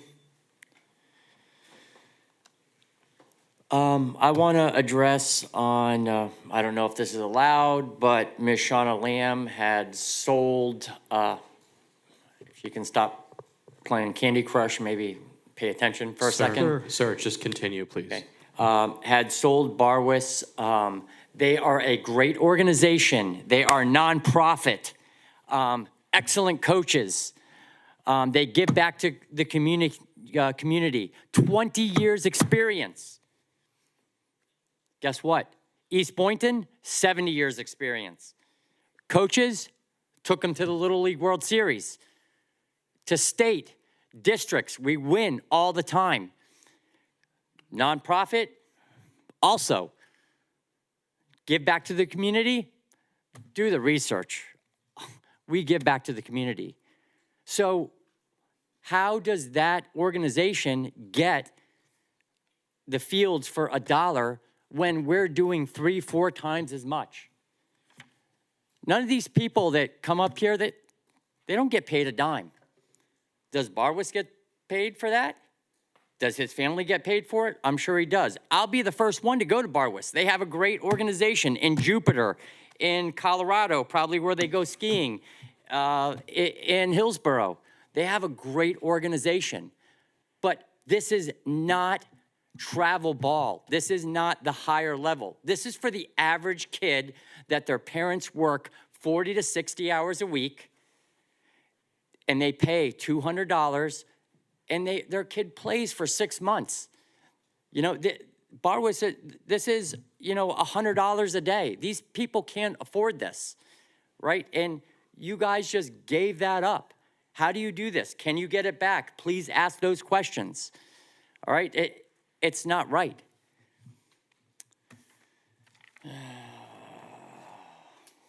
That's all I got. Thank you. Thank you.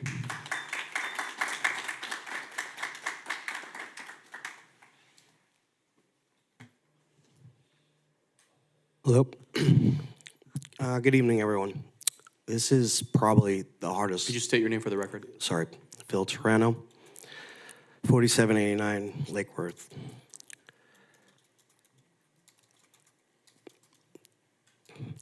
Two years ago, I sat up in front of you guys and I told you that I spent my entire life at this park. I coached, I played, I served on the board. I did everything that the people here are saying that they do currently or have been doing.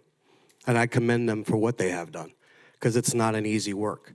It's not easy to rake fields. It's not easy to line fields. It's not easy to put up windscreens. It's not easy to do everything that a volunteer person does and never get paid. But people do that because they have a heart and a passion for game and children.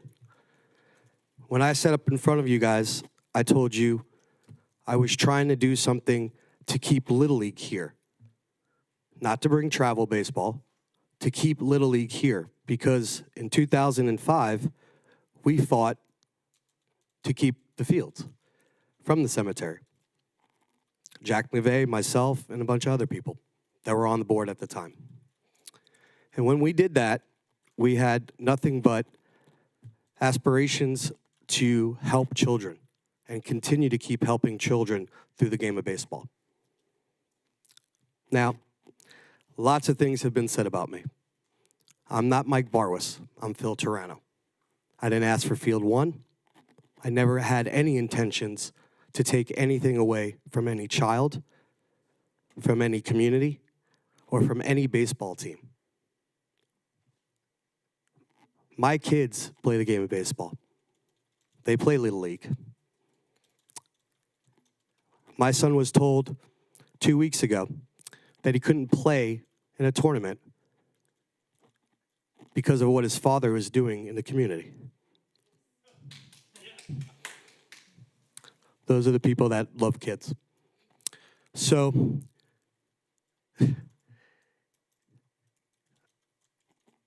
when you're there for kids, you're there for all kids.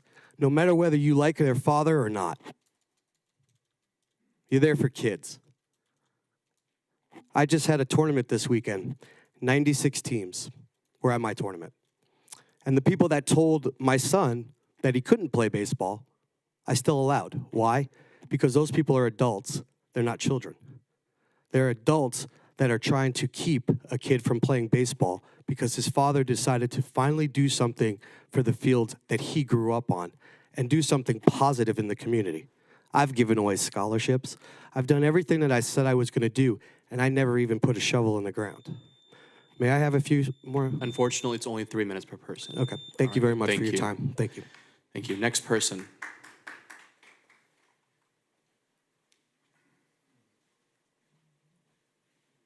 Good evening, my name is Landon Sly, and I am a current senior player at East Boynton Beach Little League.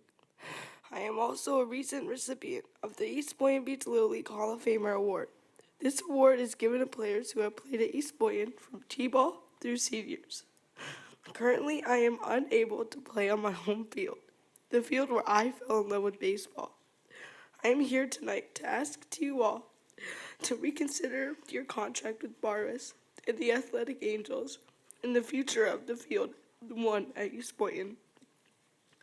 I am asking for you to allow the East Boynton Little League back to the table with the following changes.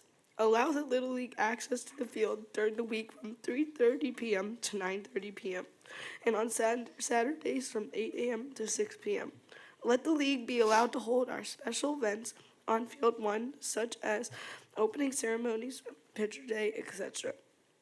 I also ask that the league would need to come to you, the city, for field requests and approval and not have to be at the mercy of a third party for field use.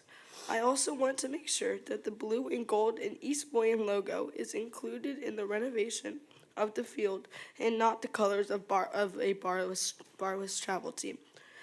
My fear with the current contract is that my brothers and future players of East Boynton Beach Little League will never be allowed to play on Field 1 or will not have the opportunity to receive the Hall of Famer award.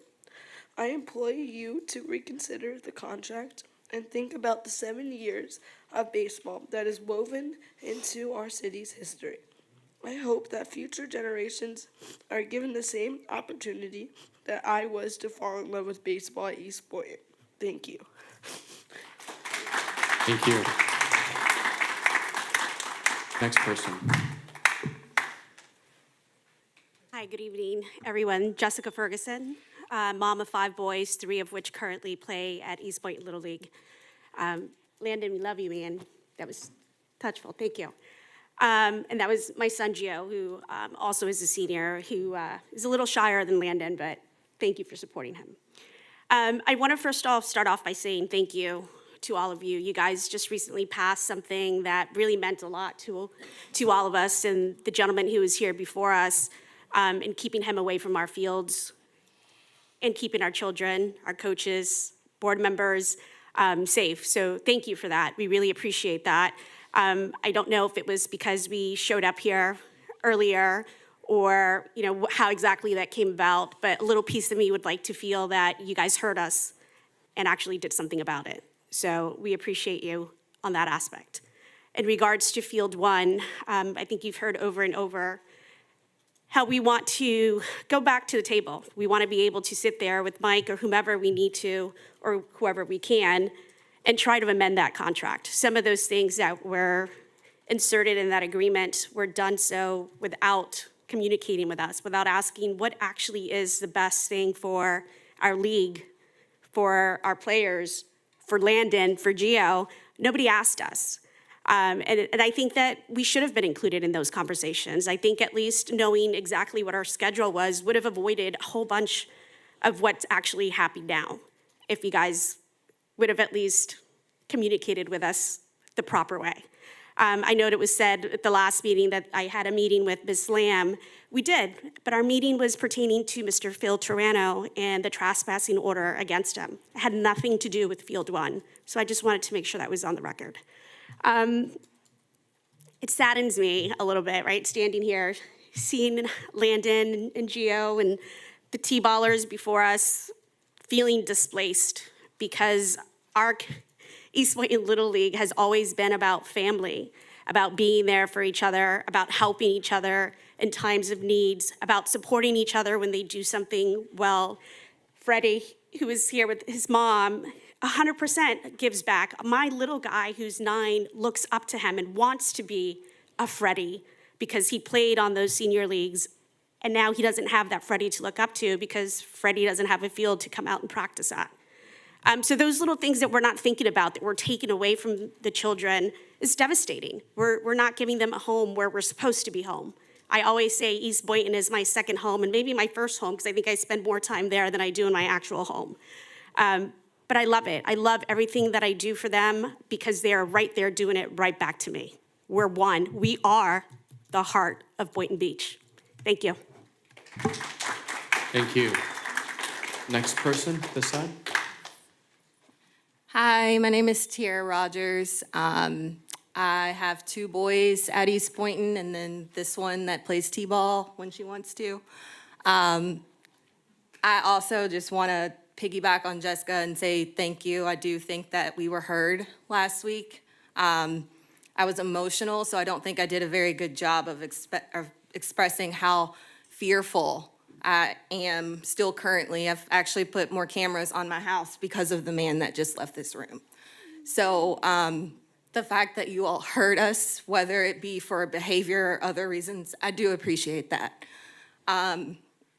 I also just wanted to kind of, just give you, again, I said this last time, another perspective. I told you all that we're from Kentucky. We had just moved here 3 years ago. One thing I want to share with you all is the Little League that we came from in Kentucky, in Louisville, they actually won the World Series 1 year before East Boynton won the USA portion of the World Series. So just seeing like how in Louisville, that league is respected. It's not in a very affluent neighborhood. I would say it's lower middle class families that live in the area, but that league is sacred ground, also owned by the city of Louisville. I looked that up this week as well. It's just really disheartening to see how much a big city, the 24th largest city in this country, puts so much respect on a league that did something, yes, it was 20 years ago, but it means something to them. There's trophies in the Kentucky Derby Museum. Every Kentucky Derby, you walk by it and you see the Little Leaguers. And then here, it's like, we're just begging you all to just let us keep the land. You're gonna sell it to somebody for $1. I have 2 boys, they already go to a facility.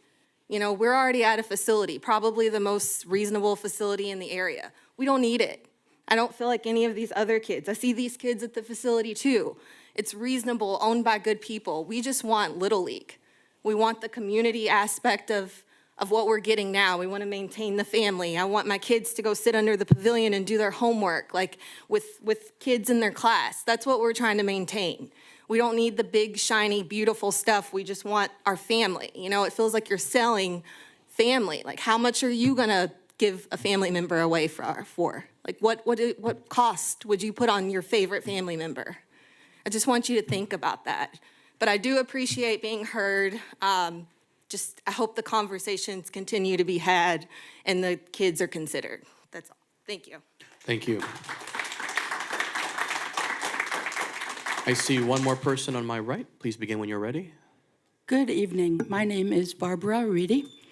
I just wanted to echo what Harry and Susan and Mark and even Cindy said tonight about community participation. I could not begin to tell you how many charrettes, workshops, public participation opportunities I've taken part in. And recently, the public participation is a pretend to participate thing. Due diligence is not being done. I'm certain that the staff perhaps thinks of public participation as a pain in the neck because they have to listen to what the people say before you go to the architect and bring these nice, beautiful, shiny drawings of what a development is going to look like before the public says, hey, wait a minute, how about doing this instead? And it's too late because the architect has already been paid. The drawing is already made. As far as the Little League field, it's due diligence again. You did not come and say, okay, we're thinking about doing these improvements. What would that impact be on your program? How do you use these fields? Okay, as far as your advisory boards go. Okay, those of us who've been participating for how many years? I can't even tell you how many years and how many things we've accomplished or tried to accomplish, probably is the better word, because I'm not sure you even listen to your advisory boards. It's truly, if you could please just begin to ask first before you make these decisions. Harry's right. Your planning, your master planning is coming up. Perfect opportunity. People are going to show up like me and Harry and Susan and probably Mark. We're all going to show up and we're going to give our input. My advice would be, please pay attention to that input before you go to the architect and the printer, and that's all we're asking. Due diligence, please. Thank you. Next person. Good evening, everybody. Adam Lim. I'm a coach, volunteer, dad with East Boynton Little League. Last time I was here, I asked for a show of hands for who would take action to make things right with the Little League field. I want to thank those that raised their hands and showed their support at that time. But then I also want to thank the entire commission, the mayor, and everybody for taking a huge step in the right direction for what you guys did last week in canceling the contract for fields 2, 3, and 4. Huge step in the right direction. We feel the support there. I think another thing I spoke about was anytime you're managing something like this, and this is basically what everyone's getting at, is key stakeholder management, right? It's so important at the beginning of a project like this where you're bringing in a third party that affects a key stakeholder that's been at the site for 7 years. It's very important, and I think we're kind of starting to unwind that hard-learned lesson now. There are still many opportunities to have key stakeholder input for what's going on with Field 1. I volunteer with the board, so I check in every now and then and see what has communication been like with the city. And from everything I understand, we don't get communication. It would be very fruitful if we could be in a room with staff or some of the decision makers when or before the decisions are made for Field 1 or anything to do with our park. So I would ask, please get us involved.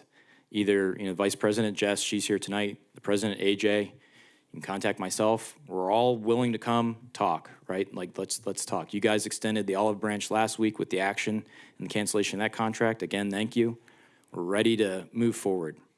Part 2 of this is, I think this has been an eye-opening event for everyone involved with the league, and we'd like to, in the future phase of this, have a lot more control and input in our fields, to the extent of we've begun planning for what we need to do to maintain, control, beautify our fields, make our park better, because we do have growing numbers. So if that's the option we need to take, and we see that the city has a lot to deal with, your budget is constrained, you have a lot of other issues to deal with. If the Little League Park is something that was so desperate that you needed third-party involvement and funding, and we're going back through this now, how do we solve this problem again now that we're kind of baselining everything? Come back to the league. We have plans, right? We just like to talk. So again, thank you for everything you did, and we look forward to moving in the right direction with you guys on this. Thank you. Thank you.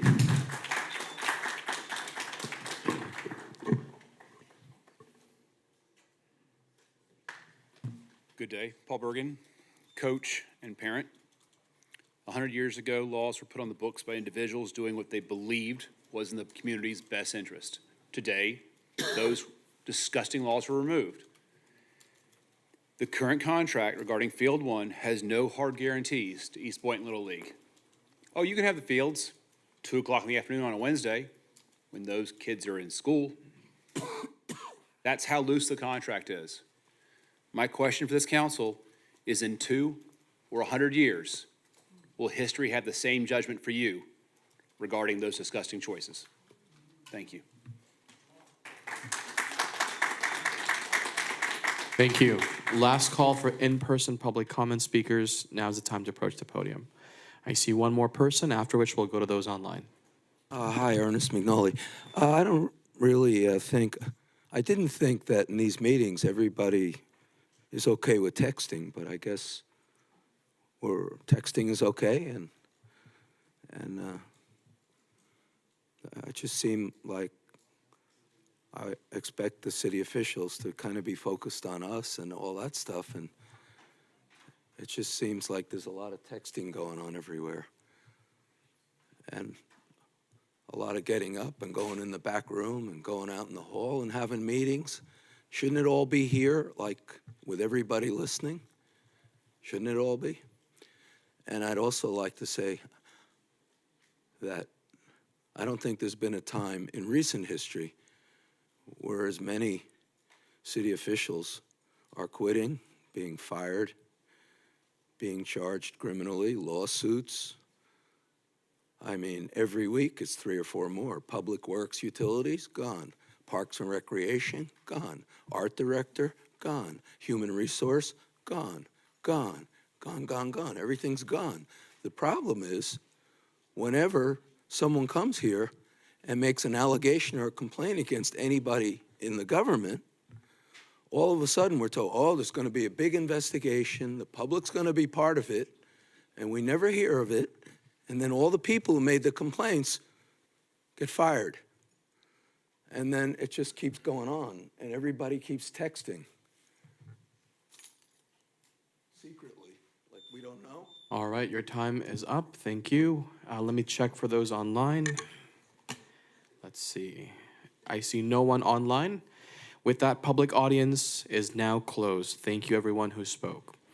We are now moving on to the next portion of the agenda, which is administrative. This is section, no one's online. Section 5A. Section 5A reads, ratify selection of chair. Mayor. Oh, I'm so sorry. Yes, let's do the, thank you for the reminder. Let's do the finance report. I know we don't want to keep staff longer than necessary, so thank you so much, Mara. I was thinking of the utilities report, but that's separate. We just wanted to rearrange the schedule on you, you know. All right, just begin whenever you're ready. Good evening, Mayor, Vice Mayor, Commissioners. Mara Frederickson, Director of Financial Services.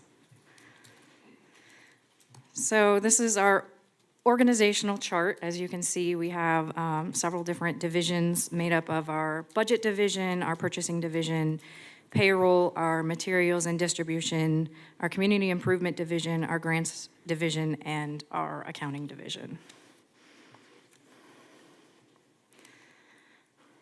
Under the accounting division, financial services, our mission is to safeguard the assets of the city and to maximize allocation of said assets, to maintain a strong financial condition, to ensure funds are available to provide the level of services that fulfill residents' expectations, communicate effectively with staff, management, and the commission, work in a supportive, respectful, and cooperative manner to ensure we provide the highest quality financial service to all our customers.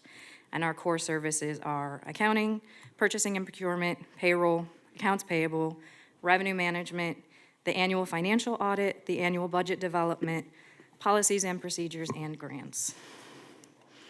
In the accounting division, we have 32 years of combined years of service, and this is with the city. So the team members in the accounting division are myself, Corinne Elliott, our deputy director, Jessica Matias, our accountant 2, Jonelle Luma, one of our fiscal analysts.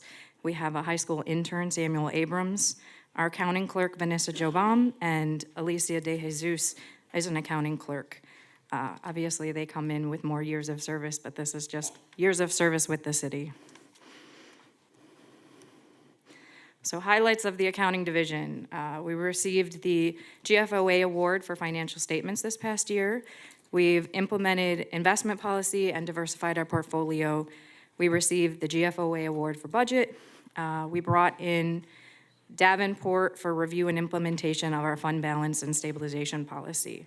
Some of our responsibilities include making and reconciling all accounting entries for all the city funds, accounting and inventory capital assets, developing and monitoring internal financial controls, and preparing monthly and annual financial reports of the city.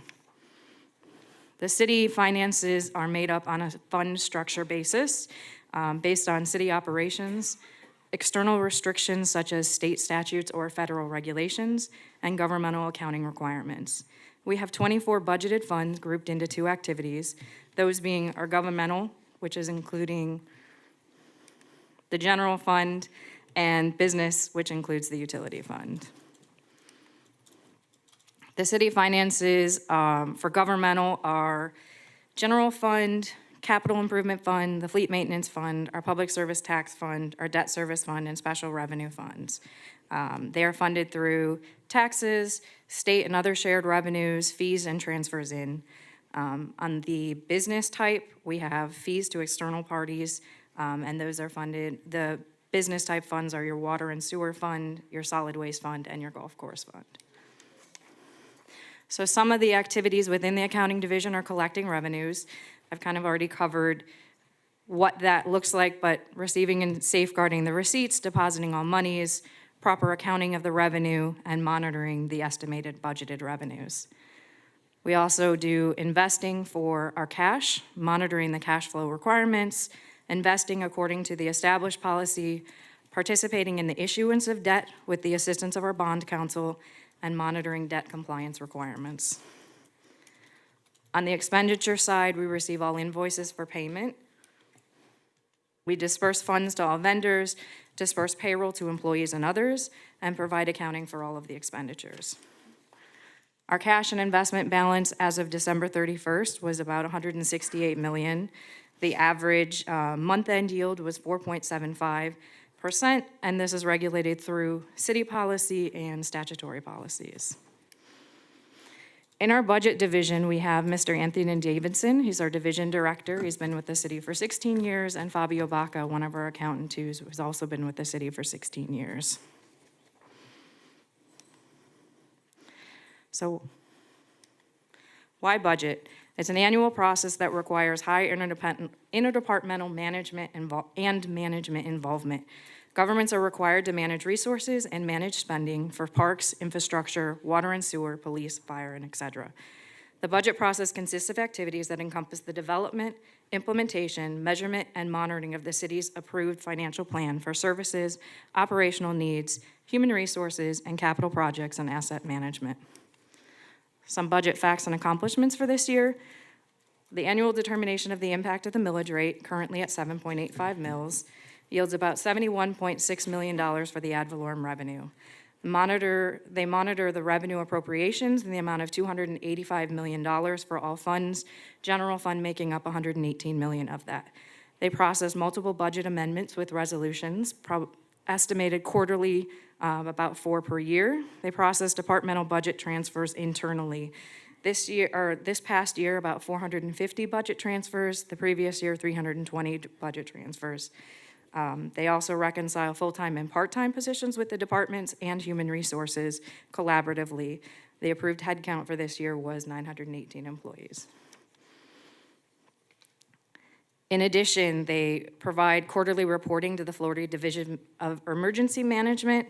We currently have 4 open FEMA hurricane grants and COVID-19. Isaias is about 18,000, Irma, Dorian, and COVID-19. They also monitor fund balance of operational enterprise and capital accounts and available reserves on a quarterly basis. They monitor monthly department budgets and the analysis of the capital improvement. They create quarterly financial reports for the general and utility fund. They also adopt the annual publication of the budget. We've also implemented Gravity, which is the new software that we're using, and the transparency page, which is on the city website. And they received the Government Finance Officers Associated Distinguished Budget Award since 2014.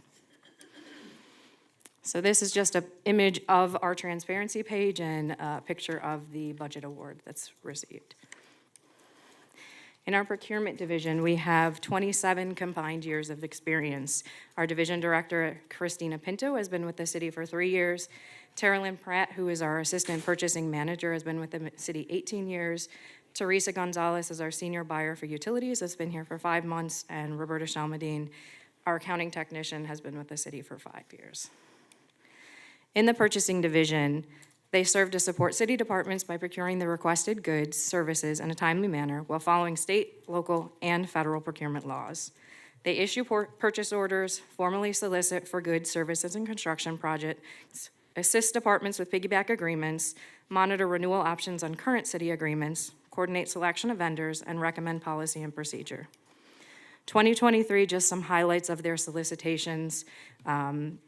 The GIS services, the fireworks display, the community rating system, the town of Hypoluxo septic to sewer, a progressive design build, the Silverwood area wastewater force main installation, the existing 36-inch raw water transmission main repair, the West Wellfield electrical upgrade, benefits consulting services, Ezel Hester Junior Park improvements, and the beach equipment rental concession for Ocean Park. So for 2023, they issued 1,222 purchase orders and 471 blanket purchase orders. Previous year, they issued 1,185 purchase orders and about 462 blanket purchase orders. Their purchase order amounts for 2023 is about $53.56 million. Our team members for our payroll division, it's a relatively new department, or new staff in that department. So each of them have been with us for a year, Sylvia Ward and Heather Antian. They're responsible for issuing our quarterly 941s to the IRS, issuing all the W-2 reports at the end of the year, and processing biweekly payroll. In our grants division, we have Myrna Crompton, our grants manager, has been with the city for 4 months, and Chelsea Ireland, who is an accountant who's been with the city for 4 months, and we presently have a vacant grants coordinator position. Our grants mission is to centralize grants citywide in order to maintain a system for grant oversight and coordination, and to limit city exposure to liabilities and loss of funding through the establishment of internal controls and guidelines. They're responsible for the general management, oversight, compliance, and administration of the city's grant activities, the identification of grant opportunities, and to spearhead the preparation of grant applications. They provide pre- and post-award technical assistance to the departments, prepare and submit annual citywide summaries of proposed grants, ensure accurate and timely reporting of grant activities, and investigate and address issues that may arise within the management of the grants. Some of the highlights of fiscal year '24, they implemented and streamlined the process regarding pre-award and post-award grants process. They created a matrix of funding opportunities for all the department project funding. They created a citywide master list of city grants and created a citywide application list of all city submitted grants. Some of the upcoming applications, the Assistance for Firefighters Grant, the Florida Boating Improvement Program Grant, Waterways Assistance Program, and the Energy Efficient Community Block Grant. And this is just a picture of one of the grant-funded activities. In our Community Improvement Division, we have RJ Ramirez, who is our Community Improvement Program Manager. He's been with the city for 3 years. And Christopher Mitchell, who is our Construction Coordinator. He's been with the city for 28 years and 11 months and is currently in the drop. So we will miss him. Our Community Improvement Division mission statement: to improve the quality of life in the city of Boynton by strengthening our neighborhoods through successful housing rehabilitation efforts, homeownership, and community-focused human services. Some of the services that are provided to the community are housing programs, purchase assistance programs, housing rehabilitation, emergency rehabilitation for the elderly and disabled, disaster assistance in the event of declared disaster, rapid rehousing for homeless individuals. They also provide social services through nonprofit agencies, the fair housing education workshops, and legal advice for tenant facing unlawful discrimination, elder care programs including food and nutritional education and social activities, self-sufficient and financial literacy educational programs. In the public facilities and improvement, we are currently working on the Airnasium at the Hester Center, and there is also some acquisition of affordable housing as well for rental units. Our team members for our Material and Distribution Center, we have 67 combined years of city service here. Our division director, Mr. Michael Dada, has been here 25 years. He says that he comes to commission every 25 years because this is his first time here. Jen Paciello, who's our supervisor, has been with the city for 17 years. Michael Johnson, our inventory control specialist, has been with the city for 17 years. Rob Johnson is our service writer, has been with the city for 3 years. Mike Brasovsky is our parts expediter, who's been with the city 1 year and 10 months. And Francisco Latino has been with the city 1 month. So this is Rob Johnson in the warehouse, and just a picture of our warehouse. Some of the services that Materials and Distribution provides to the city departments: surplus, record storage, uniforms for police, fire, and general employees, fleet tires, Amazon management, Office Depot and Staples, the credit card program, entry of all fixed assets, after-hours emergency response, special orders of non-stocked items, daily deliveries to all city departments, post office mail run, and warehouse inventory.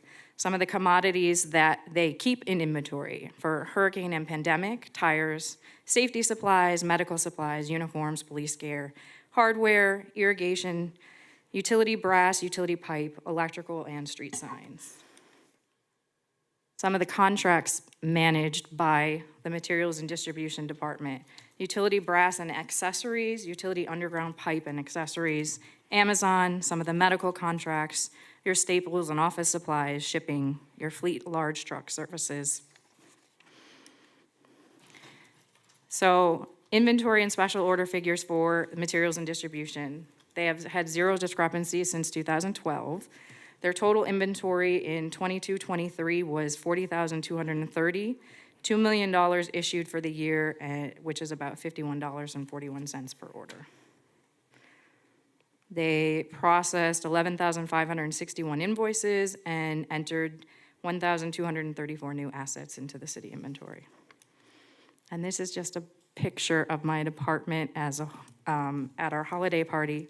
I just want to say how grateful, blessed, and honored I am to have this team to work with every day. I couldn't do my job without them, and they make it easy. They truly are a work family that I enjoy working with.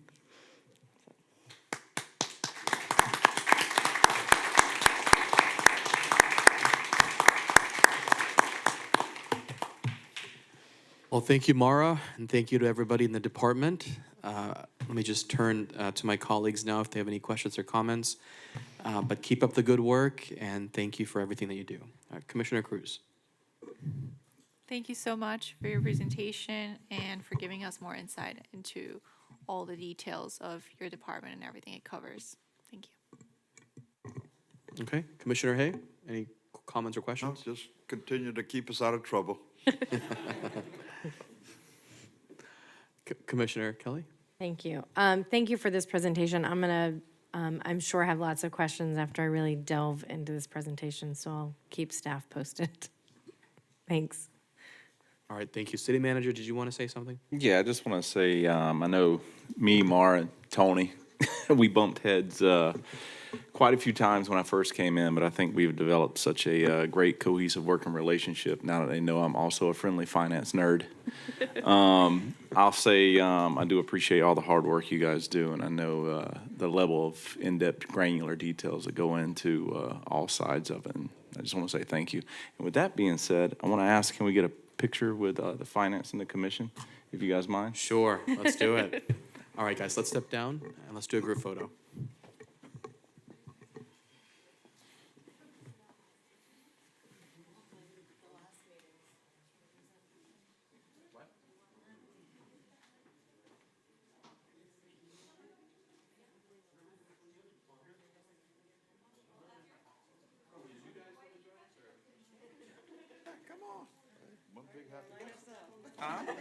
We'll put the mayor in the middle. Tall people in the back. Yeah, all right, let me get in the back. Come on. You're up front. Come on, Janelle. You're back here with me. All right, everyone say money. I need my money coming. Yeah, you should. Come in a little bit more. Come on.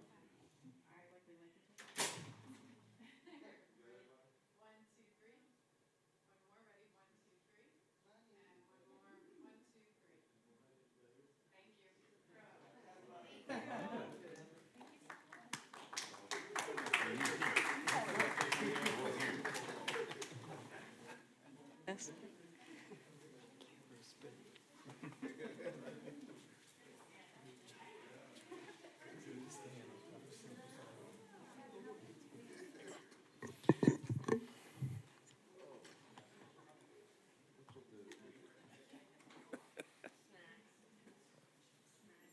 They got snacks over there? Right here. Oh, shucks.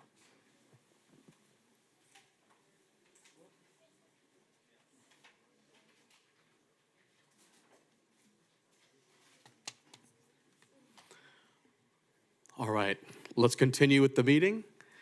I'd like to get out of here at a reasonable time, if possible. We are now actually moving on to the next portion of the agenda, the administrative section, 5A. Ratify selection of chair and vice chair of the Senior Advisory Board. The selection has been made for Sandra Watson as Senior Advisory Board Chair and James Sizik as Senior Advisory Board Vice Chair. This was voted by the Senior Advisory Board themselves during the January 8th, 2024 board meeting to appoint these positions. May I have a motion to approve, to ratify? To approve. Okay.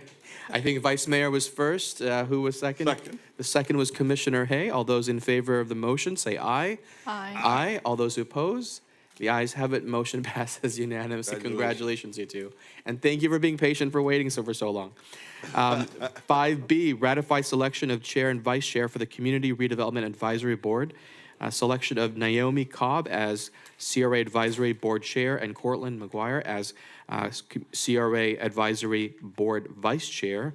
This was voted on by the board themselves at their January 4th, 2024 board meeting to appoint these positions. May I have a motion to approve? So moved. We have a motion from Commissioner Kelly, and I heard a second from Commissioner Hay. All those in favor of the motion say aye. Aye. Aye. Aye. All those who oppose? The ayes have it. Motion passes unanimously. We're going to move on now to the advisory board appointments. Let me just pull up the list, and let's see what is open and what is not. All right, so we have many openings in the Building Board of Adjustments and Appeals, but we have no applicants.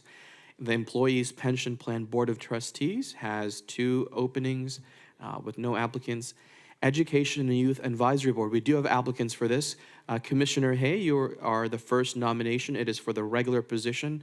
The 2 applicants are Ricardo Camacho and Julie Carter. Would you like to make a nomination this evening? Ricardo Camacho. Okay, we have a motion for Ricardo Camacho for the regular position for the Education Youth Advisory Board. Second. Is there second? Came from Commissioner Cruz. All those in favor of the motion say aye. Aye. All those opposed? The ayes have it. Motion passes unanimously. Congratulations, Ricardo Camacho. Commissioner Kelly, you have another, you are next if you'd like to make a nomination. Yes, I would like to nominate Julie Carter for that regular member position. All right, and is there a second to that? Second. Okay, a motion made by Commissioner Kelly, second by Commissioner Cruz. All those in favor of appointing Julie Carter to the regular board position, say aye. Aye. All those opposed? The ayes have it. Motion passes unanimously. Congratulations to both of you. Moving on to Historic Resources Preservation Board. It is a quasi-judicial board. We have no applicants for that, but we do have an opening for an alternate. The Library Board has 2 alternate positions, 1 regular, no applicants. So if you're interested, please consider that. Recreation and Park Board, 3 openings, no applicants. And the Senior Advisory Board has multiple openings with no applicants at this time, at least. All right, we're going to move on to consent agenda. Are there any items that my colleagues would like to pull under consent? Yes, Yes, which item, Commissioner? I'd like to pull item 6A. Okay. We'll do that. Any other requests from my colleagues? Let's have a motion to approve the remainder of consent agenda So first. moved. We have a motion from Commissioner Cruz, a second from Commissioner Kelly. All those in favor of approving the remainder of consent agenda, say aye. Aye. Aye. All those opposed? Ayes have it. Motion passes unanimously. Let's now address item 6A, proposed resolution number R24-032, approve the city's local housing assistance plan, LHAP, for fiscal years 24-25, 25-26, 26-27, and authorize the mayor to sign the LHAP certification. I see staff is already at the podium. Mr. Ramirez, begin when you're ready. Thank you. Thank you. RJ Ramirez, Community Improvement Manager, Mayor, Vice Mayor, and Commissioners. This is the local housing assistance plan. It's required by the state to submit every 2 years a new plan. And this plan will cover the fiscal year 24, 25, 25, 26, and 26 that ends on 27. So I got a little presentation here. If you, yeah, thanks. Just click. Okay, thank you. Okay. So the local housing assistance plan is composed by what they call the housing strategies. And these local housing assistance plan, as we have it right now, has the purchase assistance program that assists individual with down payment assistance with closing costs. and it depends on the income levels, how the assistance is given to these individuals. Also has to do with whether a purchase is given as with rehabilitation or without rehabilitation. So this CHIP program has some set aside or some restrictions in which we can utilize some of those funds in different categories, which limit us where and how we can actually provide the assistance to the applicant and the community. So, for instance, one of the main restrictions of this grant is that 75% of any given allocation that we get, annual allocation that we get, has to go toward what is called the construction. So, meaning that it can go to either rehabilitation, and with that rehabilitation, there is those different categories. 60% of that has to go to the very low and the low income individuals. And then a little bit of portion can go to the moderate income individuals. And then after the 75%, actually 20% of that have to go also to the special need within that same category. So whatever is left over is 10% of it, which go through the planning administration of the program. And then 50% of that, which is left, is that it goes to the what is called purchase assistance, or it can go to assist rapid rehousing homeless individuals. So, but we must meet that, set aside the 75%. I don't mean to make it too complicated, but I know that some of the questions that you may have will come to clarification after I explain these different set asides and why when the budget is allocated in certain ways is because it has to meet these requirements. And when I get to the last slide, I can explain a little more about that. So the next strategy is, as was mentioned, is the housing rehabilitation, which is where we assist individuals in the community where houses that are in need of some desperate assistance. So the different assistance, once again, goes into different income levels where we can assist a better low-income individual with $95,000 of an assistance on a deferred forgivable loan. It's a zero-interest loan, and it's a zero payment, and it depreciates 1 to the 15 each year until it goes away at the end of the 15th year. So with the purchase assistance one, once again, we have the two different categories there with the different income levels where we can get, 95, 75, 65, 25, up to, depending if it has some repairs, because I have to meet my set aside when it comes to the repairs with the purchase assistance. And then if it's a brand new or newly constructed unit, then I can go ahead and assist more because that actually kind of meet the requirement of that 75% construction set aside.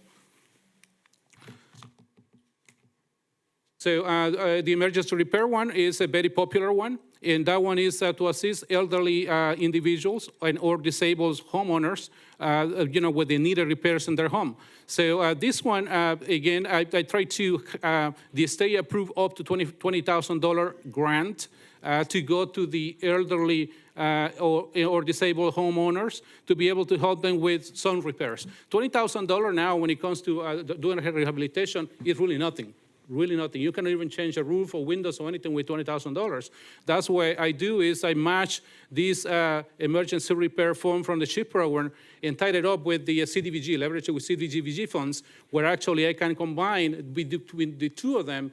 I can put $30,000 from the CDBG Community Development Block Grant, added to that $20,000 there, where now an elderly and or disabled homeowner can get up to $50,000 as a grant that now can cover a roof. The average price of a roof or a single-family unit costs about $30,000, $32,000, and we can add some windows that go with that. We can do some accessibility to the bathrooms, so build ramps or whatever the case may be that an elder or disabled individual can need. And this one is a grant, which means that there is no really strings attached. It's given to them. We do the repairs, and the repairs is done. One is that. Thank you very much, and that's the end of it.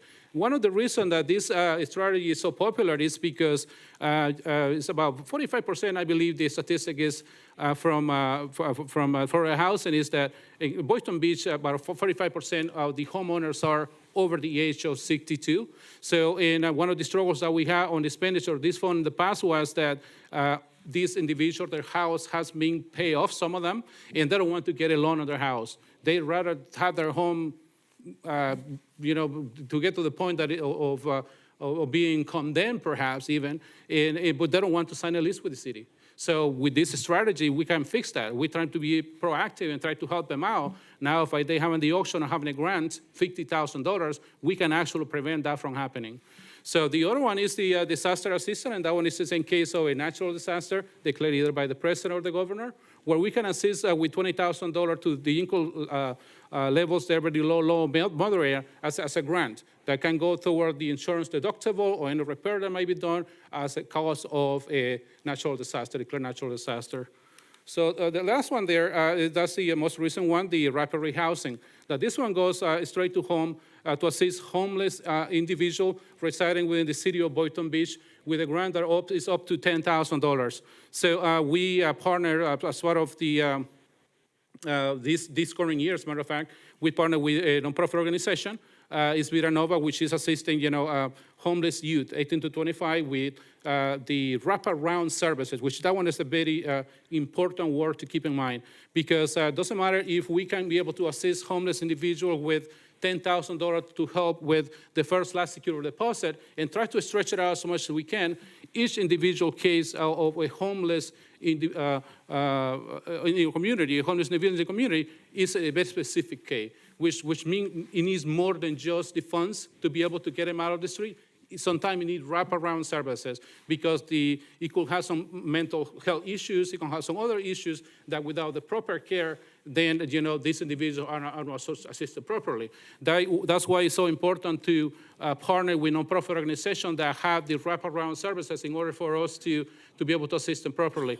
So, and I want to have a presentation, the 19th is coming up next, and we're going to talk a little bit more about this specific subject. But this is just kind of in a nutshell what's going on with that activity there. So, and this one is a little bit about the budget. This one is just a guesstimate of what we can get, we could get from the state. We don't know until really, maybe late May, or what the legislature decides that it's going to put toward this program and what we're going to get from that.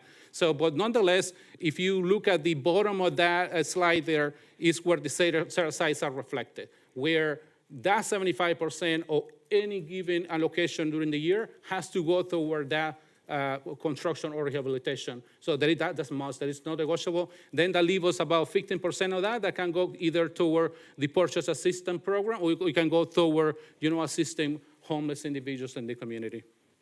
Any questions? How many do we have in the rapid rehousing program? Is your mic on? Currently? Okay, so right now we allocated. I didn't have my mic on. Oh no, that's fine. Don't worry about it. So right now we allocated about $300,000 for this year. Okay. Once again, $200,000 we gave it to the nonprofit.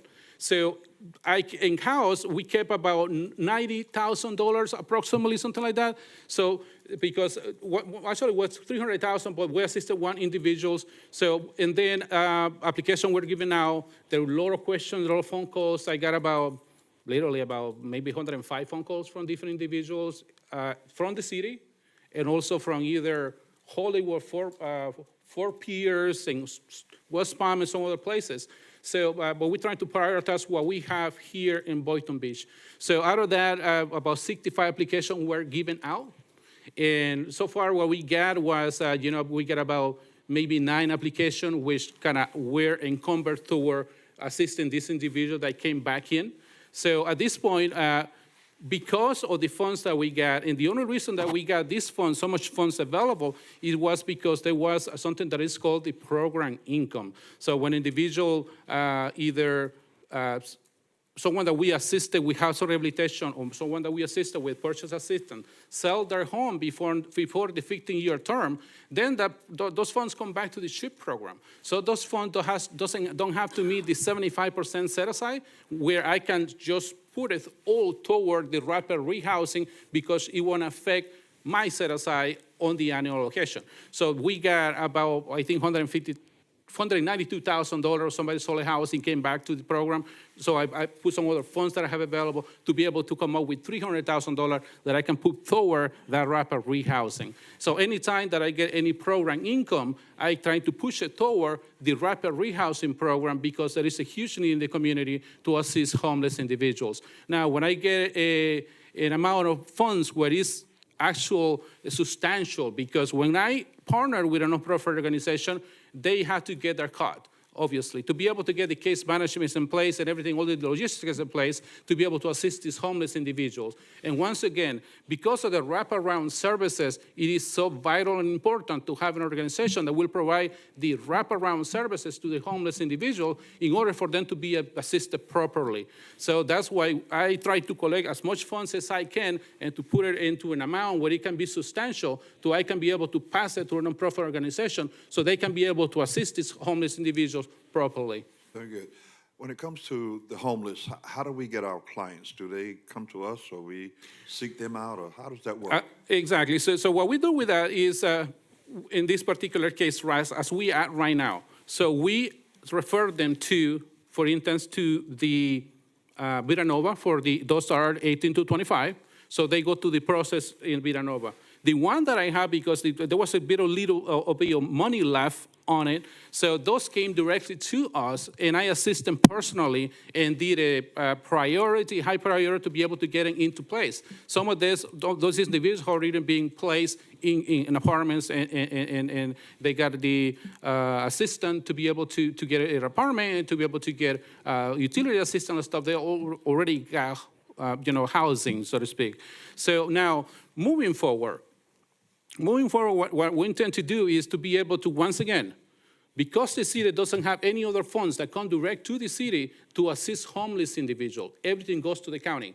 And once we talk on the 19th, I will have Dr. Green, James Green, he's the director of the Homeless and Housing Alliance. He's going to give us a presentation of the resources that the county has for the homeless individual in the county, including the city of Boynton Beach. So the county has about $8.1 million in assistance each year, that they come not just from the federal government, the emergency solutions grant, the ESG grant, the way they call it, which is a formula grant that only the county gets.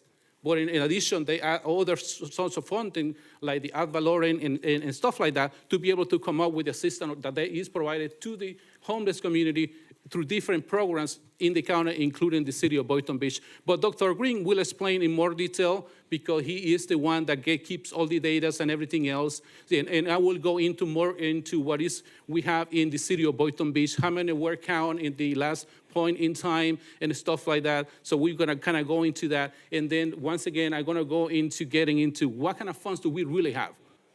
What is it that we can do to be able to assist the homeless individual and join the county in the efforts to be able to assist them properly.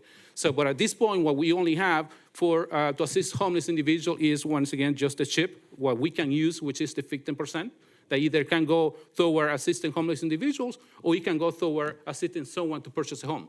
So that's kind of our two choices there. So, and also whatever I can get from the community development block grant. These two grants, once again comes the restrictions, and there is some funds that I can use toward one activity or the other, and I have to do the best I can do to be able to assist them and to be able to get everyone, the assistance that they need. Thank you very much. Oh, absolutely. Okay, thank you. Any other questions? Motion to approve if there's no other questions. Well, Second. Okay. I wanted to let him finish, but. Okay. Was there anything else you wanted to just wrap up with? Was that essentially it? No, that's it. Like I mentioned at the beginning, this is a plan that we have to submit to Florida Housing, and it'll be good until the end of the fiscal year 26-27. Fantastic. We have a motion from Commissioner Hay, a second from Commissioner Cruz. All those in favor of the motion to approve item 6A, say aye. Aye. Aye. All those who oppose, motion passes unanimously. Thank you so much, RJ. Thank you. All right, that concludes all of consent agenda. We're now moving on to consent bids and purchases over $100,000. There's two items here. Are there anyone who would like to pull any item under this section? No request. We have a motion to approve. Moved. Second. We have a motion to approve consent bids and purchases. It was from Vice Mayor Turkin. I heard a second from Commissioner Cruz. All those in favor of the motion to approve this section of the agenda say aye. Aye. Aye. All those who oppose, motion passes unanimously. This brings us now to the public hearing portion. We have a series of ordinances, all second reading. I'm going to turn now to City Clerk for proposed ordinance number 24-002. I'm going to go ahead and swear anybody in that is here to speak on items 8A through D. Okay, there's nobody here. Do it. I can read it. Proposed ordinance number 24-002, first reading, an ordinance, Second. reading. An ordinance of the City of Boynton Beach, Florida, repealing sections 2-5, 2-6, and 2-7 of the City Code of Ordinances, creating a new article in Chapter 2, Administration, Article 6, entitled City Attorney, providing for codification, severability, conflicts, and providing for an effective date. All right, thank you, Maylee. I'm going to turn to the city attorney. Ms. Lamb, were there any changes from the previous one? No, there's been no changes. All right, any questions from my colleagues for staff? No, Mayor. All right, let's have public comment on this item. If you would like to speak specifically on this item, now's the time to approach the podium. Seeing no one approaching the podium, is there anybody online? And I see nobody online. With that, public comment on this item is now closed. May I have a motion to approve? Second. All right, we have a motion from Commissioner Cruz. We have a second from Commissioner Hay. Let me turn now to the city clerk again. Commissioner Kelly? Yes. Commissioner Hay? Yes. Commissioner Cruz? Yes. Vice Mayor Turkin? Yes. Mayor Penserga? Yes. In a roll call vote, the motion passed unanimously. All right, great. That completes 8A. 8B, proposed ordinance number 24-003. Go ahead. Proposed ordinance number 24-003, second reading, an ordinance of the City of Boynton Beach, Florida, amending Chapter 2, Administration, Article 4, entitled Purchasing and Consultants, Section 2-56C, is hereby amended to amend the process to dispose of city-owned real property, providing for conflict, severability, codification, and an effective date. All right, any questions for staff? Hearing none, let's proceed to public comment on this item. If you would like to speak on this item now, I'm sorry, there's no one in the audience. All right. I have to go through the motion, folks. If you would like to speak on this item, please approach the podium now. Seeing no one approaching the podium, is there anybody online? And the answer is no. With that, public comments on this item is now closed.